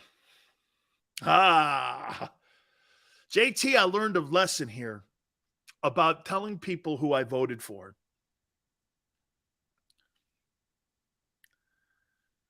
Are you going to ask me if I like guys or girls? What's it to you? What's it to you, man? I'm not trying to piss everyone off here. That's not a hill I want to stand on. Did you ever meet Conrad Dobler? Did I ever meet Conrad Dobler? Let me see. I thought I had something back here from Conrad. I forget where I put it. He sent me a really nice. Did I ever? By the way, we're going to get to that NFL quarterback power rankings. He sent me something a long time ago. I don't know where it is now. But it was really great. It's like a little card that I have. It's somewhere. Yeah, I had that card too. I love Conrad Dobler. What a great guy he was. Or is. Yeah, I got it somewhere here. Can't find it right now. Super guy. Sean says Sills is gay. I am very happy. Very happy, my friend. Badass, dirty reputation. I kind of gravitate to those kind of guys. In 27 starts, Jalen has 53 total touchdowns. Oh, gee, I didn't even add, get this. I didn't even add in Lamar Jackson's rushing totals in 58 games. I only threw touchdown passes in 58 games. As a matter of fact, I love that. That's 58 games. That's a really good comment. I didn't look at that one. Lamar Jackson stats. Oh, yeah. Let's see. 58 ball games. He's 45-13. He's got 16 passing touchdowns this year already. And in his 58 starts, he's got 100 passing touchdowns. And let's see, rushing. He's got another 23.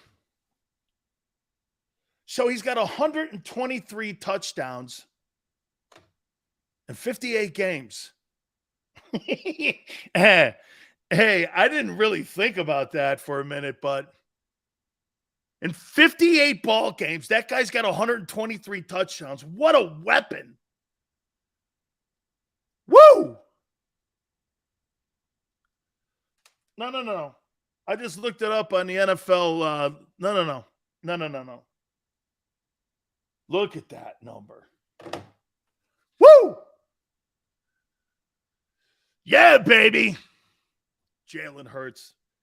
Dude, you guys are high if you think that guy could carry a football team by himself.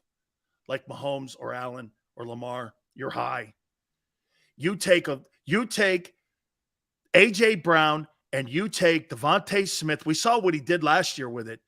Off that team, and you take 3 linemen off that old line, you think Jalen Hurts could carry a team to an 8-0 record? Never in a million years. Never. Never. He's afforded his numbers now because he's got the best team in football. And the only reason that is because of the money he makes. By the way, again, I want to just keep throwing it out to you guys. With the internet being the way it is today, I apologize so much because we're having a good conversation here. Yet to be determined, Lamar is better than Hurts. He is. But you're still going to win with him. You're still going to win with him. Nobody's saying you're not. Hurts' improvement cannot be counted out. Lamar Jackson's improvement can't be counted out.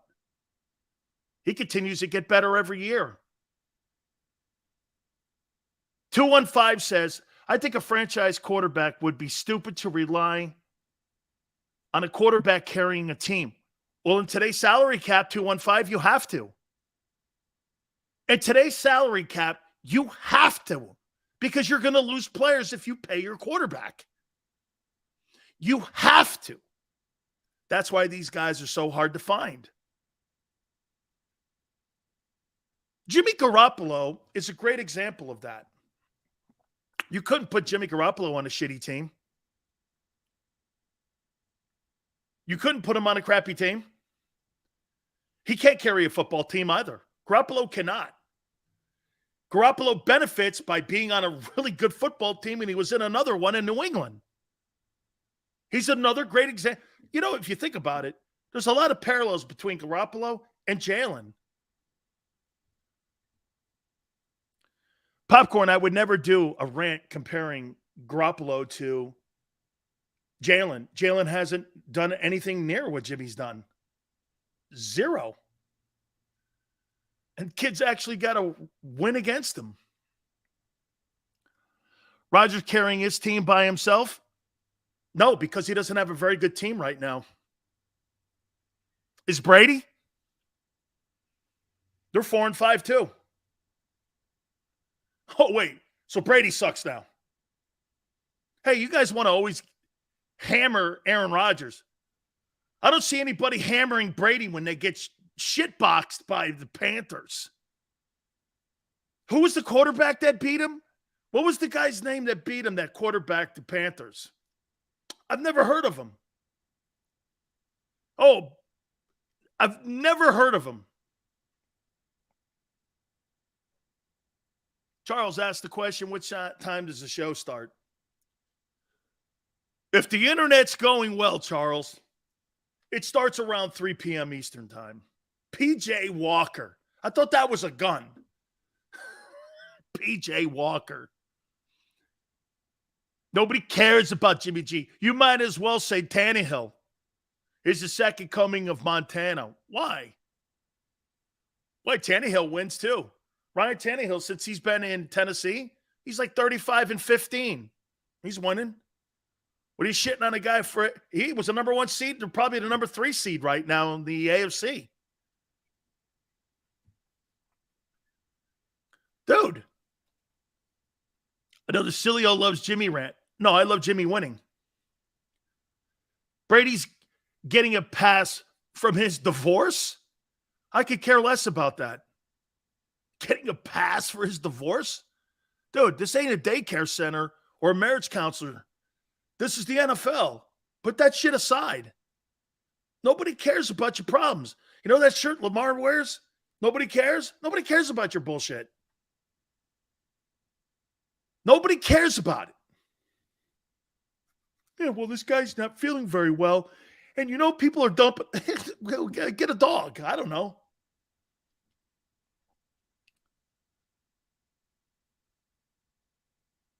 Oh, Popcorn, that's awesome. This is the best sports talk show. It's one dude. Not really. It's all of us. Roland.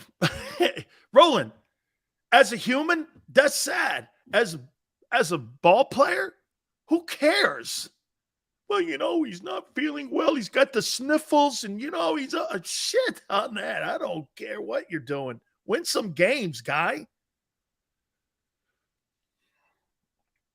Sean goes, Xander, did you order Sill's jersey for him after he throws for 4,000 yards? You better hang on to that money because he ain't doing it. QBs aren't good without a good team around them. Really? So Joe Burrow last year, who had the worst offensive line in the National Football League, took a team to the Super Bowl, was a quarter away from winning it. Really?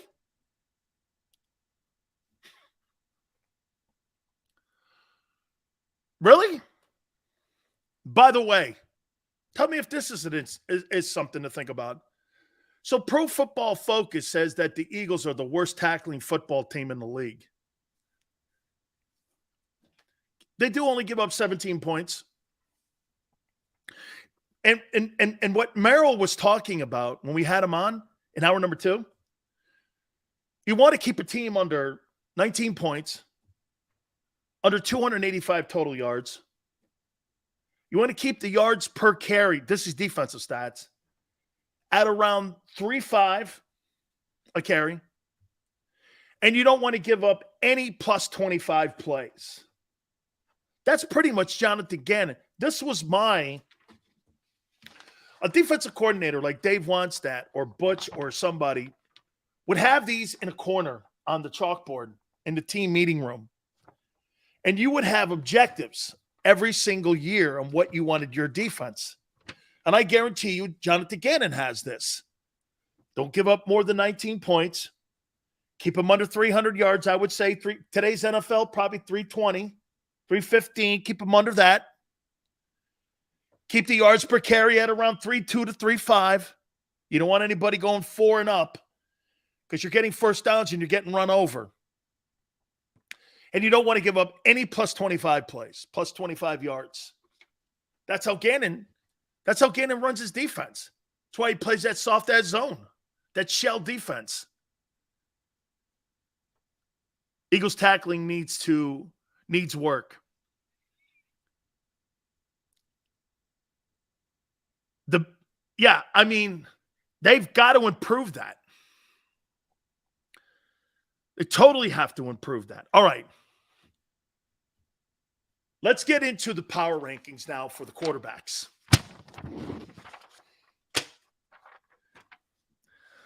The Big Sills. Top 10 QB rankings. Going into week 10. Here they are. Making a return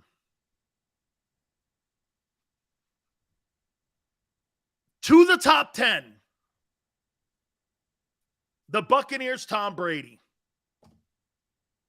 Brady's been out of my top 10 for a couple weeks. But he's back in it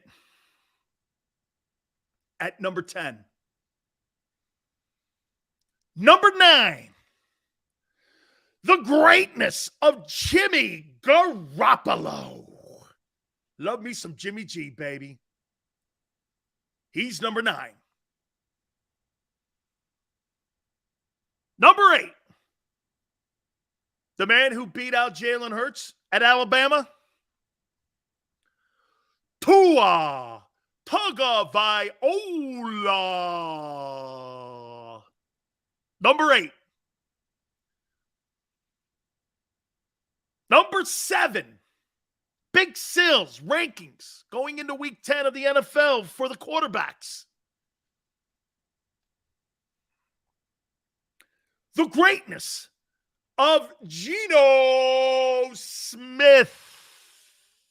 6-3 Seahawks. Unbelievable. Geno. Bag of donuts, Smith. Unbelievable. Number 6. One of the best talents in the sport. Justin Herbert. Los Angeles Chargers. Now we're getting to the top 5. Big Sills. Quarterbacks. and the rankings.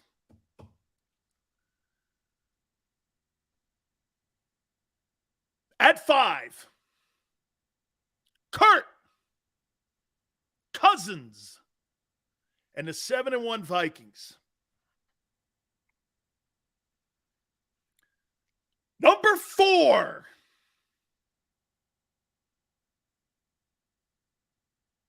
Jalen Hurts, Eagles. Number 3, Lamar Jackson. Action Jackson. That's what I'm going to start calling this guy. Lamar Action Jackson. Number 3. Number 2, Josh Allen, Buffalo Bills. And number 1, Patrick Mahomes, Kansas City Chiefs. Joe Burrow almost made it, but Joe Mixon had a big week last week. Okay? So here we go. Brady at 10. Jimmy G at 9. Tua at 8. Gino at 7. Justin Herbert at 6. Kirk Cousins at 5. Jalen Hurts at 4. Lamar Jackson at 3. Josh Allen, 2. By the way, this is for the entire year. As we're leading up, putting it all in there, you know. Patrick Mahomes, number 1. Mixon had 4 TDs, man. I almost put Joe Burrow there at 10. I did. Almost put him at 10. I want to buy Sills a Jimmy G jersey. Jimmy G, man. You mean that huge winner?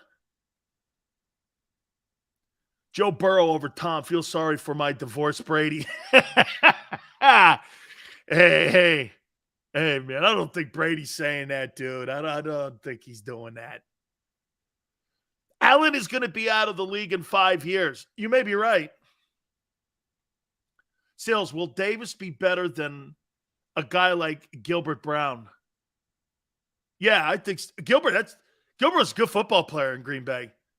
I like Gilbert Brown. Gilbert was good. Hey, you know what we're hoping for with Jordan Davis? You're hoping Jordan Davis is like Vince Wilfork. He's not going to be a pass rushing guy. I'm convinced of that now. He's not going to be a pass rusher. He's just not. Okay?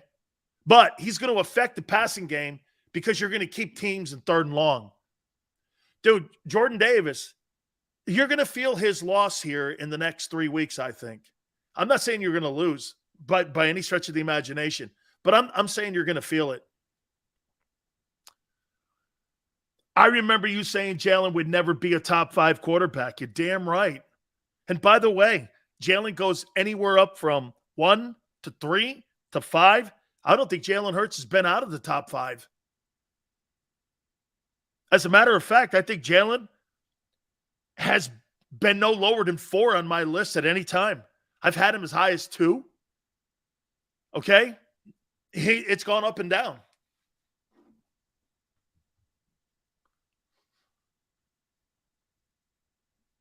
I think Watson plays next week.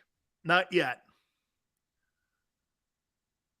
I agree. Josh Allen's taking way too many shots. TV, I agree. You got to stop that shit, or he's going to be Andrew Luck in a year or 2. Dude, they got to do something for that guy, man. Wearing his ass out. Will he be better? Corey Simon was a hell of a football player, man. Even though he's a null. Hey, Eagles fan. Even though he's a null, he's a good football player. Corey was really a good player.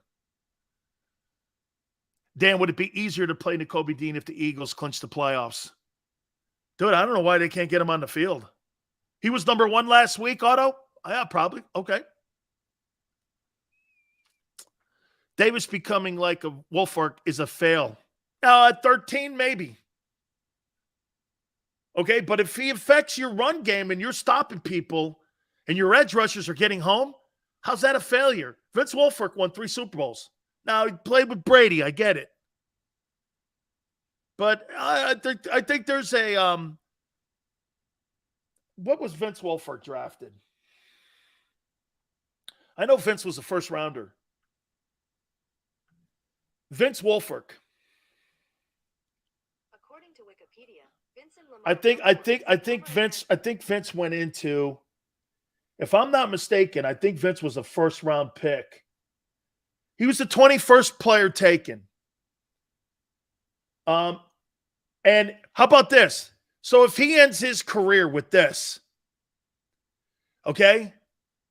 If he ends his career with this, 2 Super Bowls, a first-team All-Pro, 3 second-team All-Pros, 5-time Pro Bowler, and he ends up with 16 sacks,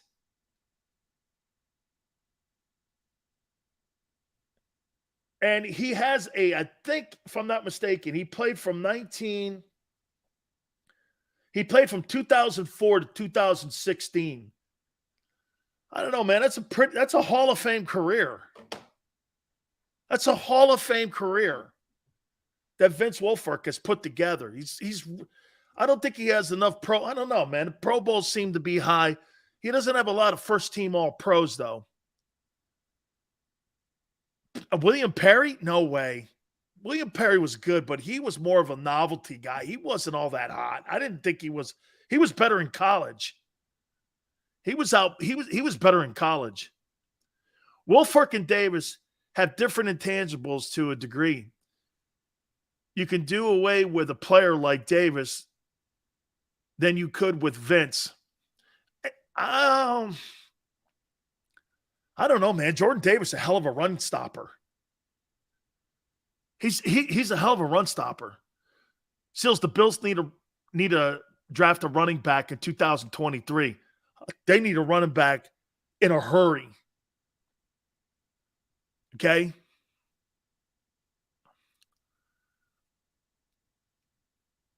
I wanted Davis to get coached by Sapp.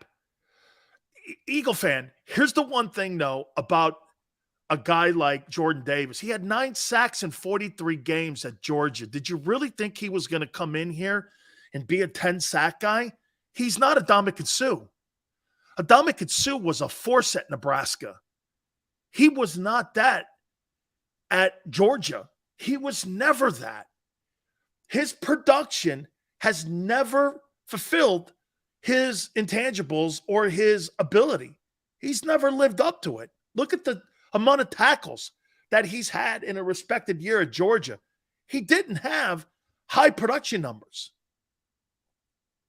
That kid they got down there now, that kid's going to top 5. I think his name is Walker. They got a kid down there now playing defensive tackle. That kid can play. They got a kid down there at Georgia, man. He annihilated Tennessee. That kid's going to go high. And he's got a motor and he's a pass rusher. Okay? He's a pass rusher, man. But when you drafted Jordan Davis and you looked at it, here's a rule that Jimmy Johnson always had. When he drafted people, he always looked to see if they were productive and had production in college. He didn't draft guys because they were really great athletes. He drafted them if you were productive. That's why he found guys like Jason Taylor or Zach Thomas or Tony Tolbert and found some of these guys that nobody was really looking at. He always looked for production. He says the guy's not productive in college. How's he going to be productive in the pros? He liked guys basically that were always around the ball. Jordan Davis wasn't that guy at Georgia. So when Howie drafted him, Howie was more enamored with him on what he saw at Indianapolis when he ran that 4.78 at 348 pounds. Dude, and I'm not telling you that's not impressive because that was impressive. I even said it. I've never seen a guy that big move like that. especially from the defensive tackle position. That's rare, man. Guys don't move like that. But everybody in Philly was under the assumption he was going to be like a Ndamukong Suh. Man, Suh wrecked teams at Nebraska. Ndamukong Suh might actually be the best defensive tackle that they've ever had at that program. All the great players that they've had at that program, Neil Smith, all them guys, he's better. Suh's probably the greatest D lineman Nebraska's ever produced. That says a lot because they put a ton of guys in the league. But he was productive, man. He single-handedly almost killed Texas. I mean, he's not playing. I know. I don't know why he's not playing. I'd like to see the Eagles sign him. Hurts 2022 NFL MVP. He'll never win it.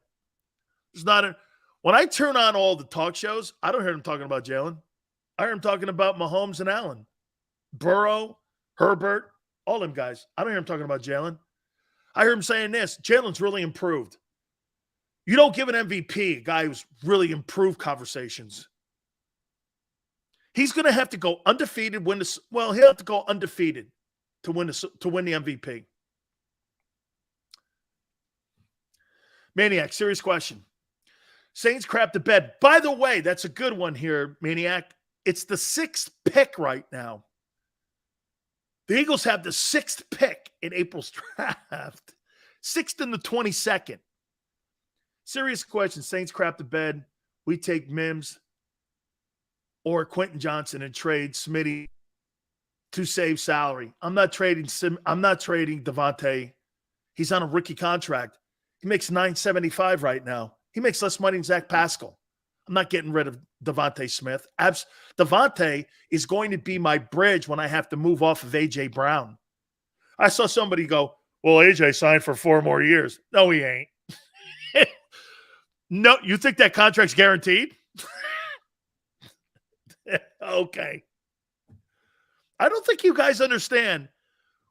This ain't the NBA. Well, he signed to a 4-year contract. In the NFL, those contracts are 4 minutes. Well, he signed 4 years. No, he's not. He got a signing bonus, and if he don't, and they have to move, they will. And you don't get that money.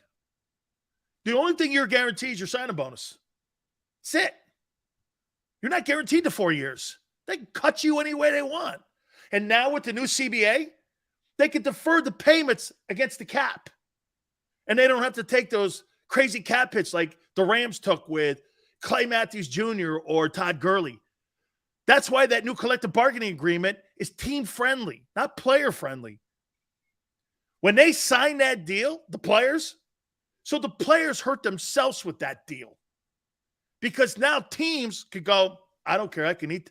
You're not going to have to eat Matt Ryan and Carson Wentz contracts any longer. You're going to be able to defer the money out over 20 years. Teams are going to be able to spend a ton of money. Allen is hurt. That's what they're saying. He went in for an MRI on his, I think, the UCL. For some reason, I was thinking his contract ended. The sports books have Jalen as the current favorite for MVP. Really? Okay. That's because all the talk shows are talking about him. It's hilarious that you have a beloved Sills, should the Eagles pick up Abram from Oakland? No.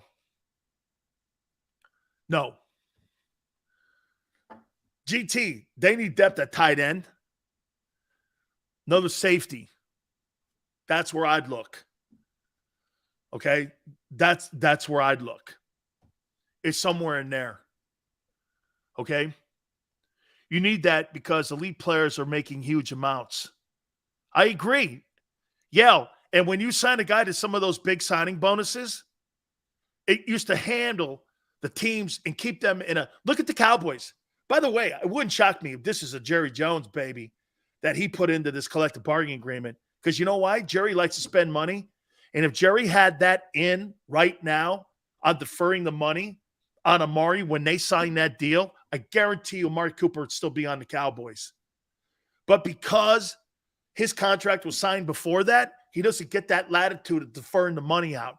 That's why Jerry gave him away for a 6th rounder.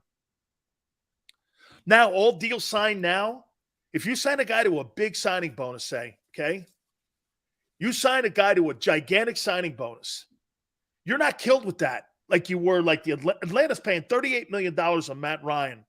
Or check it out. Let's do the Eagles. The Eagles still have $5 million, $5.5 million of Alshon Jeffrey's money on their books. You know what they could have did with that?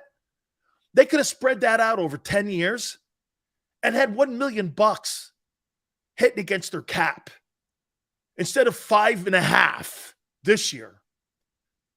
That stops you from making some other moves. Maybe they were looking at getting Christian McCaffrey.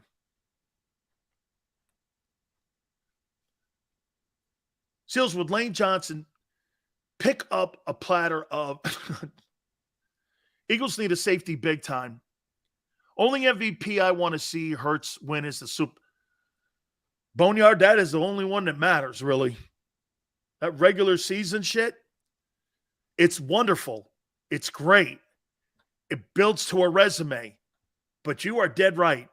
The only Super Bowl that matters, MVP, that matters the most. It's the most prestigious award you can have, I think, in the NFL, is Super Bowl MVP.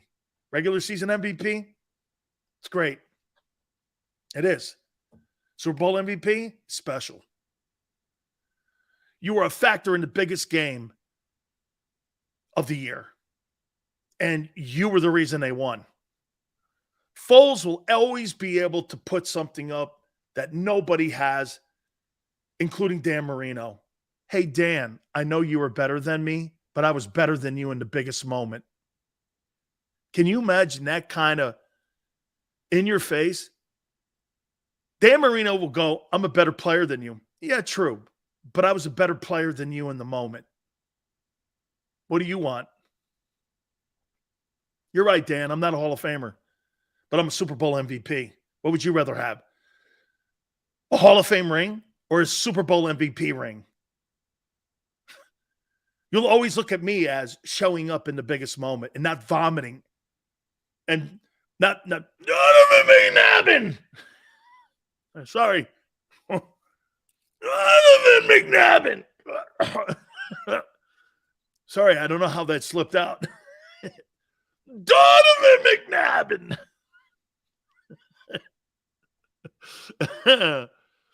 Would you rather have a Super Bowl ring or an MVP or a Super Bowl MVP ring? Or would you rather have a Hall of Fame ring? Hard.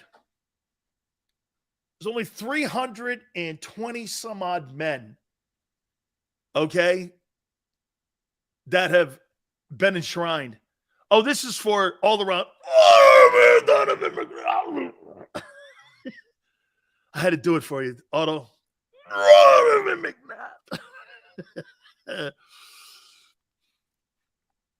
TV. Seals, you were right about Deshaun Jackson. He's robbing the Ravens bank. Ravens Union. He put his ATM card in. He put his ATM card in. He looked around. Didn't I say this? Take him one game to get hurt. He's going to look around and go, I don't want to get hit, man. This guy, Lamar Jackson, man, he throws me into contact. I'm not playing. You know. Wait. Sniper. Sniper. Sniper. A sniper hit Deshaun. I knew this. I looked over at my wife. I go, looks like a sniper hit Deshaun Watson. She's like, yeah, this guy was looking for a moment to go down. What a joke. Jalen runs when he has to or does the 4th and 1 push.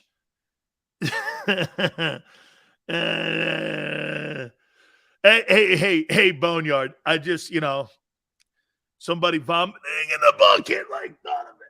I don't know, Let me just say it. Hey, Boneyard, when you have a general and you're getting ready to go into a foxhole and you're ready to go to battle, is this how you want General Schwarzkopf? Desert Shield. All right, man. We've got to go and get the Republican Guard. Are you ready? Yes. God! I don't know. If I saw my general throwing up before we had to go fight the Republican Guard at Desert Shield, I don't know. I don't know. I don't know. Deshaun, 1 touchdown. Dude, he was a great football player, though. He really was. Deshaun was a heck of a football player. Heck of a football player. Heck of a football player. Absolutely. Let me revisit this.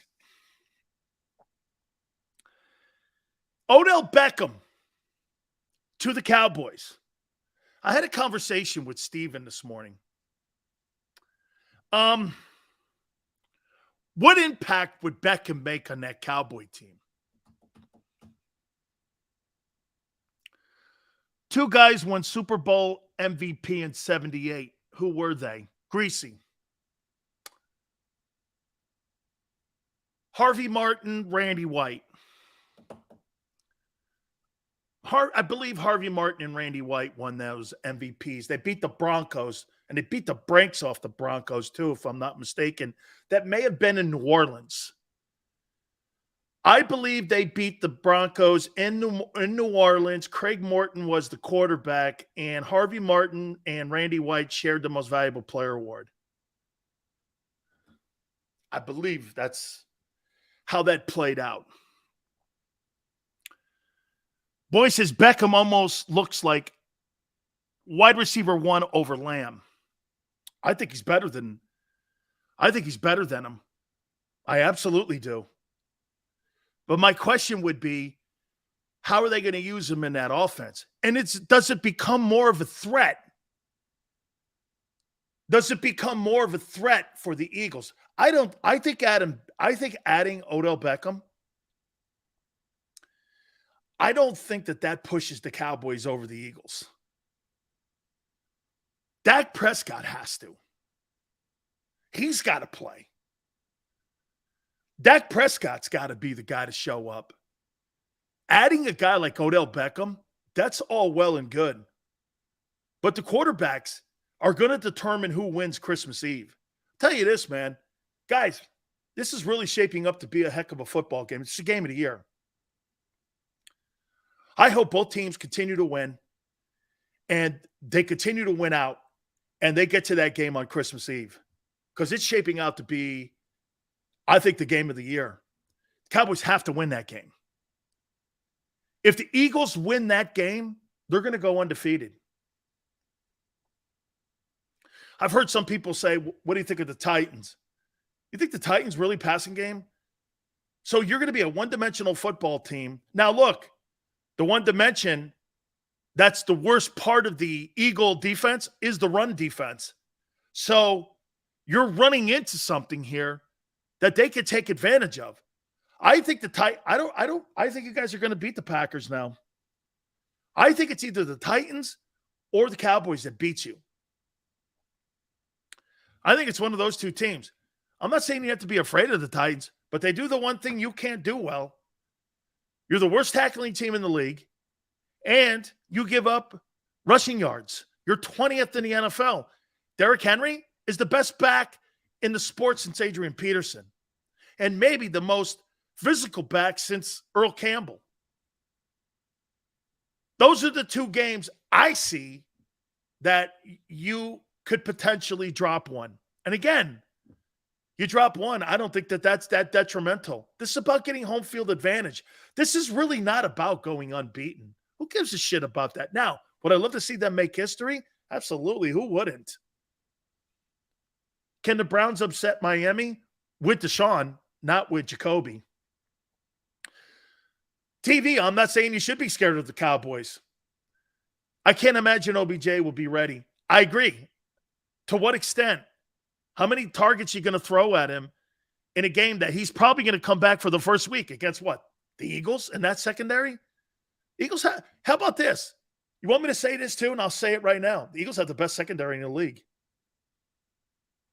They have the best secondary in the league, even with the safety questions. Philly says Henry's incredible. Is he leading the NFL in carries again and rushing yards? He is a freak. Boy, I'll tell you something. Xander, I don't know if you were at Alabama when he was down there, but when I watched him play down there, my wife said this on draft day. That guy went to second round? Holy shit. How did you not see that guy was a special back? When he was at Alabama, that's not Trent Richardson.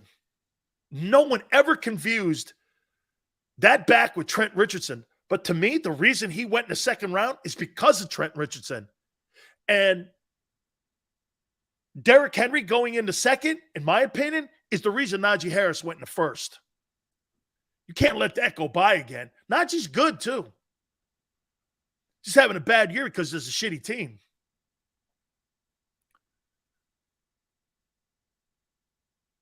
You can stop him? We'll see. Derrick Henry is an animal, man. Davis will make it hard to get through. He's not going to be ready for that game. Jordan Davis is not going to be ready for that Titans game.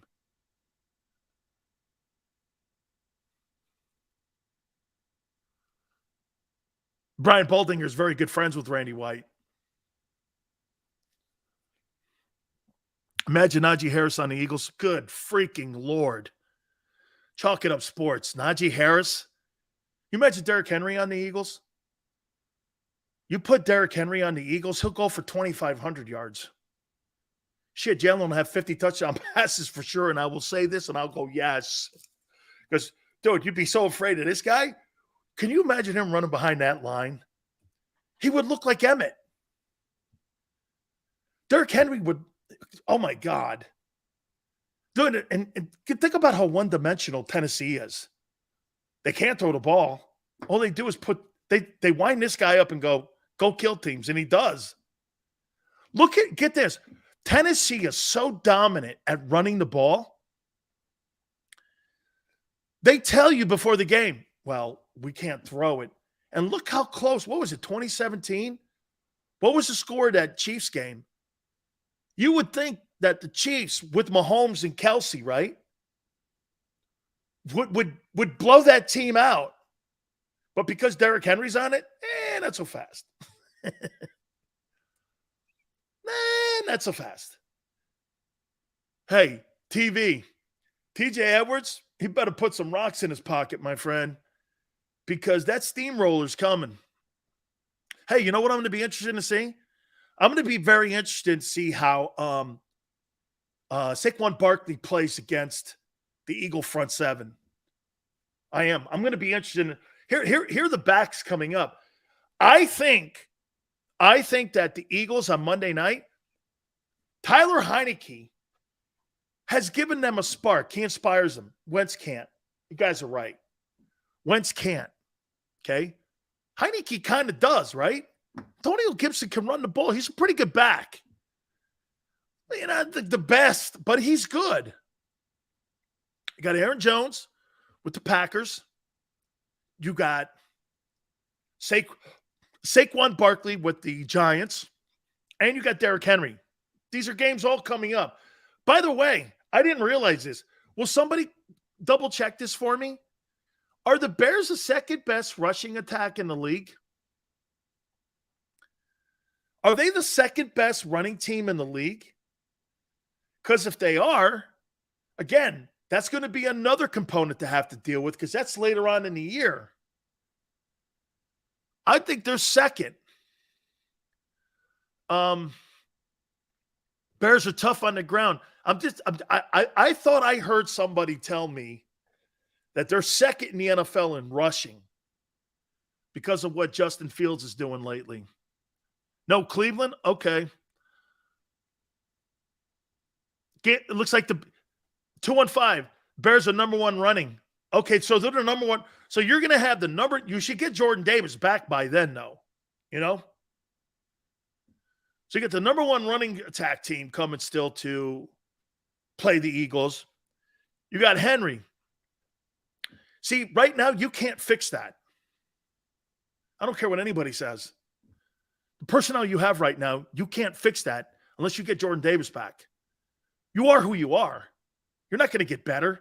What, the greatness of Jonathan Gannon is going to scheme something up to stop the run? Come on, man. Okay, what? Put Hargrave, put a 50 front in. That's his natural position. But who's going to play over the guards? Fletcher, who's not having a very good year. Fletcher's out of gas. So you're going to have Fletcher and Milton Williams, and you're going to have Hargrave over the center. That could still be effective. But then you know what you do when you do that? You have more of a zone in the middle of the field. Not that you're playing against great quarterbacks, because you're not. That's an advantage. Maybe I would think about doing that. Okay, maybe I would think about doing that. Because you're not playing against elite guys. Who's the most elite quarterback you'll play? Rodgers, right? The rest of them? Dak, I don't consider elite. I do not consider him elite.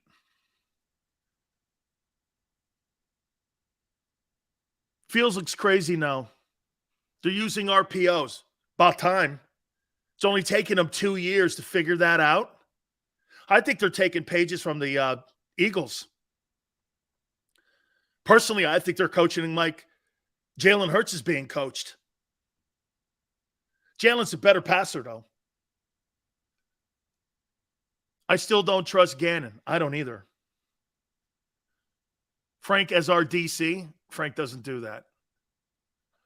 Dak's not trash. He's just not elite. Browns could sure use Sue. So could the Eagles.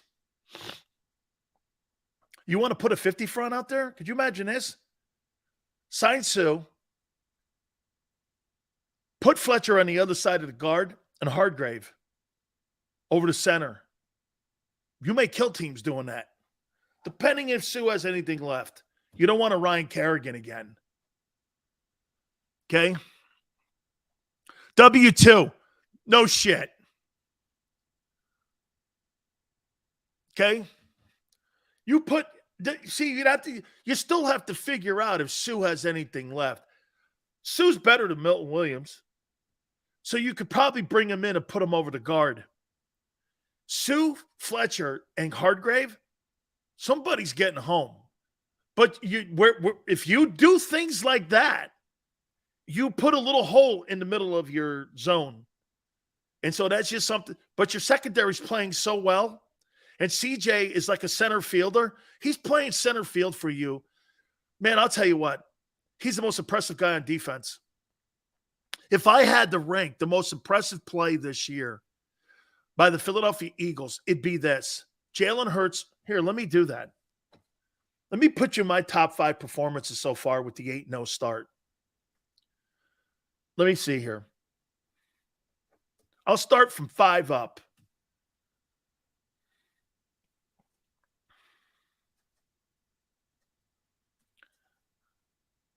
Let me see here.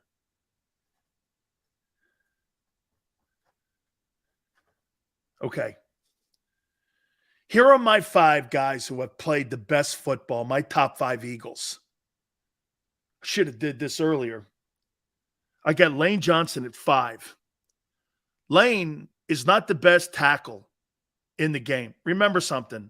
Comparing a right tackle to a left tackle. Okay, right tackle is way easier to play. Left tackle is where all the money is. And that's why Trent Williams is the best tackle in the game. However, Lane is playing the best overall tackle. So even though it's a right tackle position, it's the lesser of the two. He's still playing outstanding. Okay? He's still playing outstanding.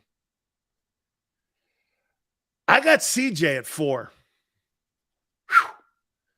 He's your best player on defense. Okay? He's the best player on defense. And I think he's had the biggest impact on defense too. Number 3, I've got A.J. Brown. I put a small list here together for the 8-0 start, my top 5 Eagles. And I got A.J. at 3. You know, we said something about him when he was initially signed. I said that he wasn't going to put up spectacular numbers because he's never. He's on pace for a career year this year. But if you look at his numbers, he's never really put up great numbers for seasonal numbers. It hasn't. Averaged around 998 yards in 3 years in Tennessee. Less than 70 catches. Nothing great, right? Nothing great. But what he is special at is those jump balls. Man, when he's in the end zone or he's in the red zone, and what he does after the catch is true. Okay? Is true.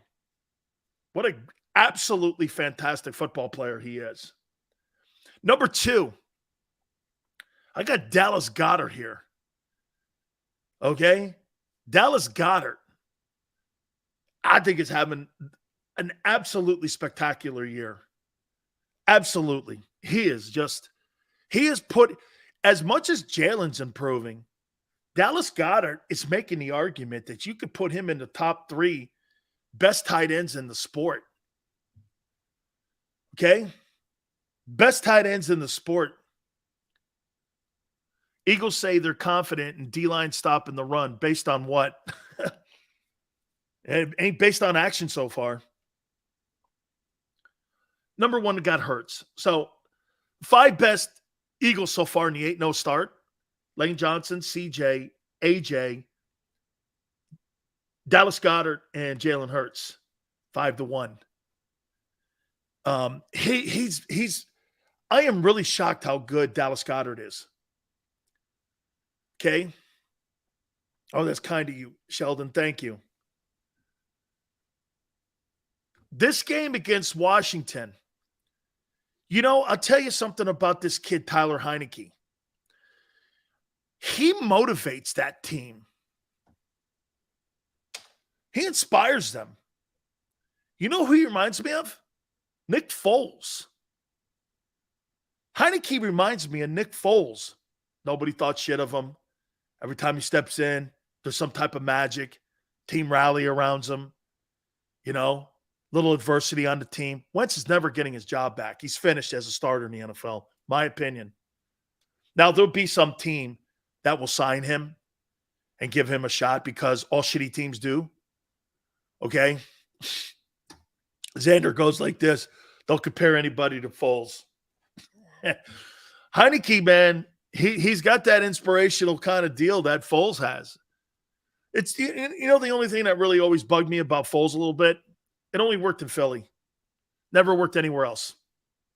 Now, again, he hasn't been coached by very many good people. Chicago was a train wreck last year. And Doug Marrone in Jacksonville, I wouldn't sit there and go like this. I was coached by a really great coach. Right? So, I wouldn't write home. When he was coached by Doug, he performed fantastic. Even Chip Kelly got a lot out of him. 26 touchdowns, 2 picks. It just seemed to work in Philly, man. Matthew, Hurts is better than Lamar. Lamar's never won anything in college. He won the Heisman. Never won on the big stage. He beat the Chiefs. Hurts hasn't beaten anyone. This guy's 43. Wait a minute. He's 43-15. Unanimous MVP. You're basing your guy on 8 games. Congratulations. You keep holding to that. You keep holding to that. You keep holding to that. I'll take Lamar. Here, on this list of my rankings, I would take Mahomes, Allen, Lamar, Herbert, and that's it. Burrow. He's not on the list. 1, 2, 3. 1, 2, 3, 4. There's only 5 quarterbacks in the NFL I'd take over him right now. That's pretty good compared that they had him ranked 28th at the beginning of the season. That's a far cry from what people thought of him prior to week 1 of the season. And he's rapidly moving up. Relax. Devontae will stay to win championships. Yeah, because that's what NFL guys do. They don't chase money. He's not that guy. Okay.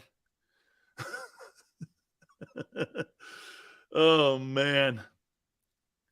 Yeah, he'll stay because, it's Philly. Yeah, okay. Yeah, that's what guys do. Joe Theismann tomorrow. We will talk with the former NFL MVP and get his thoughts on the Washington Commanders. Don't you hate saying the Commanders? Don't you just want to say Redskins again? Don't you just want to say Redskins? A team lost its identity big time. Hey, Cowboys and Commanders doesn't sound the same. I don't know about you. It just doesn't sound the same. Anyway, thank you guys for all your patience today. I apologize again about the internet going in and out. We thank you so much. You guys are great. As I said, Joe Theismann tomorrow. Xander, great stuff. Thank you. We will see you tomorrow going 3 to 6 Eastern, and we shall see you on the flip side.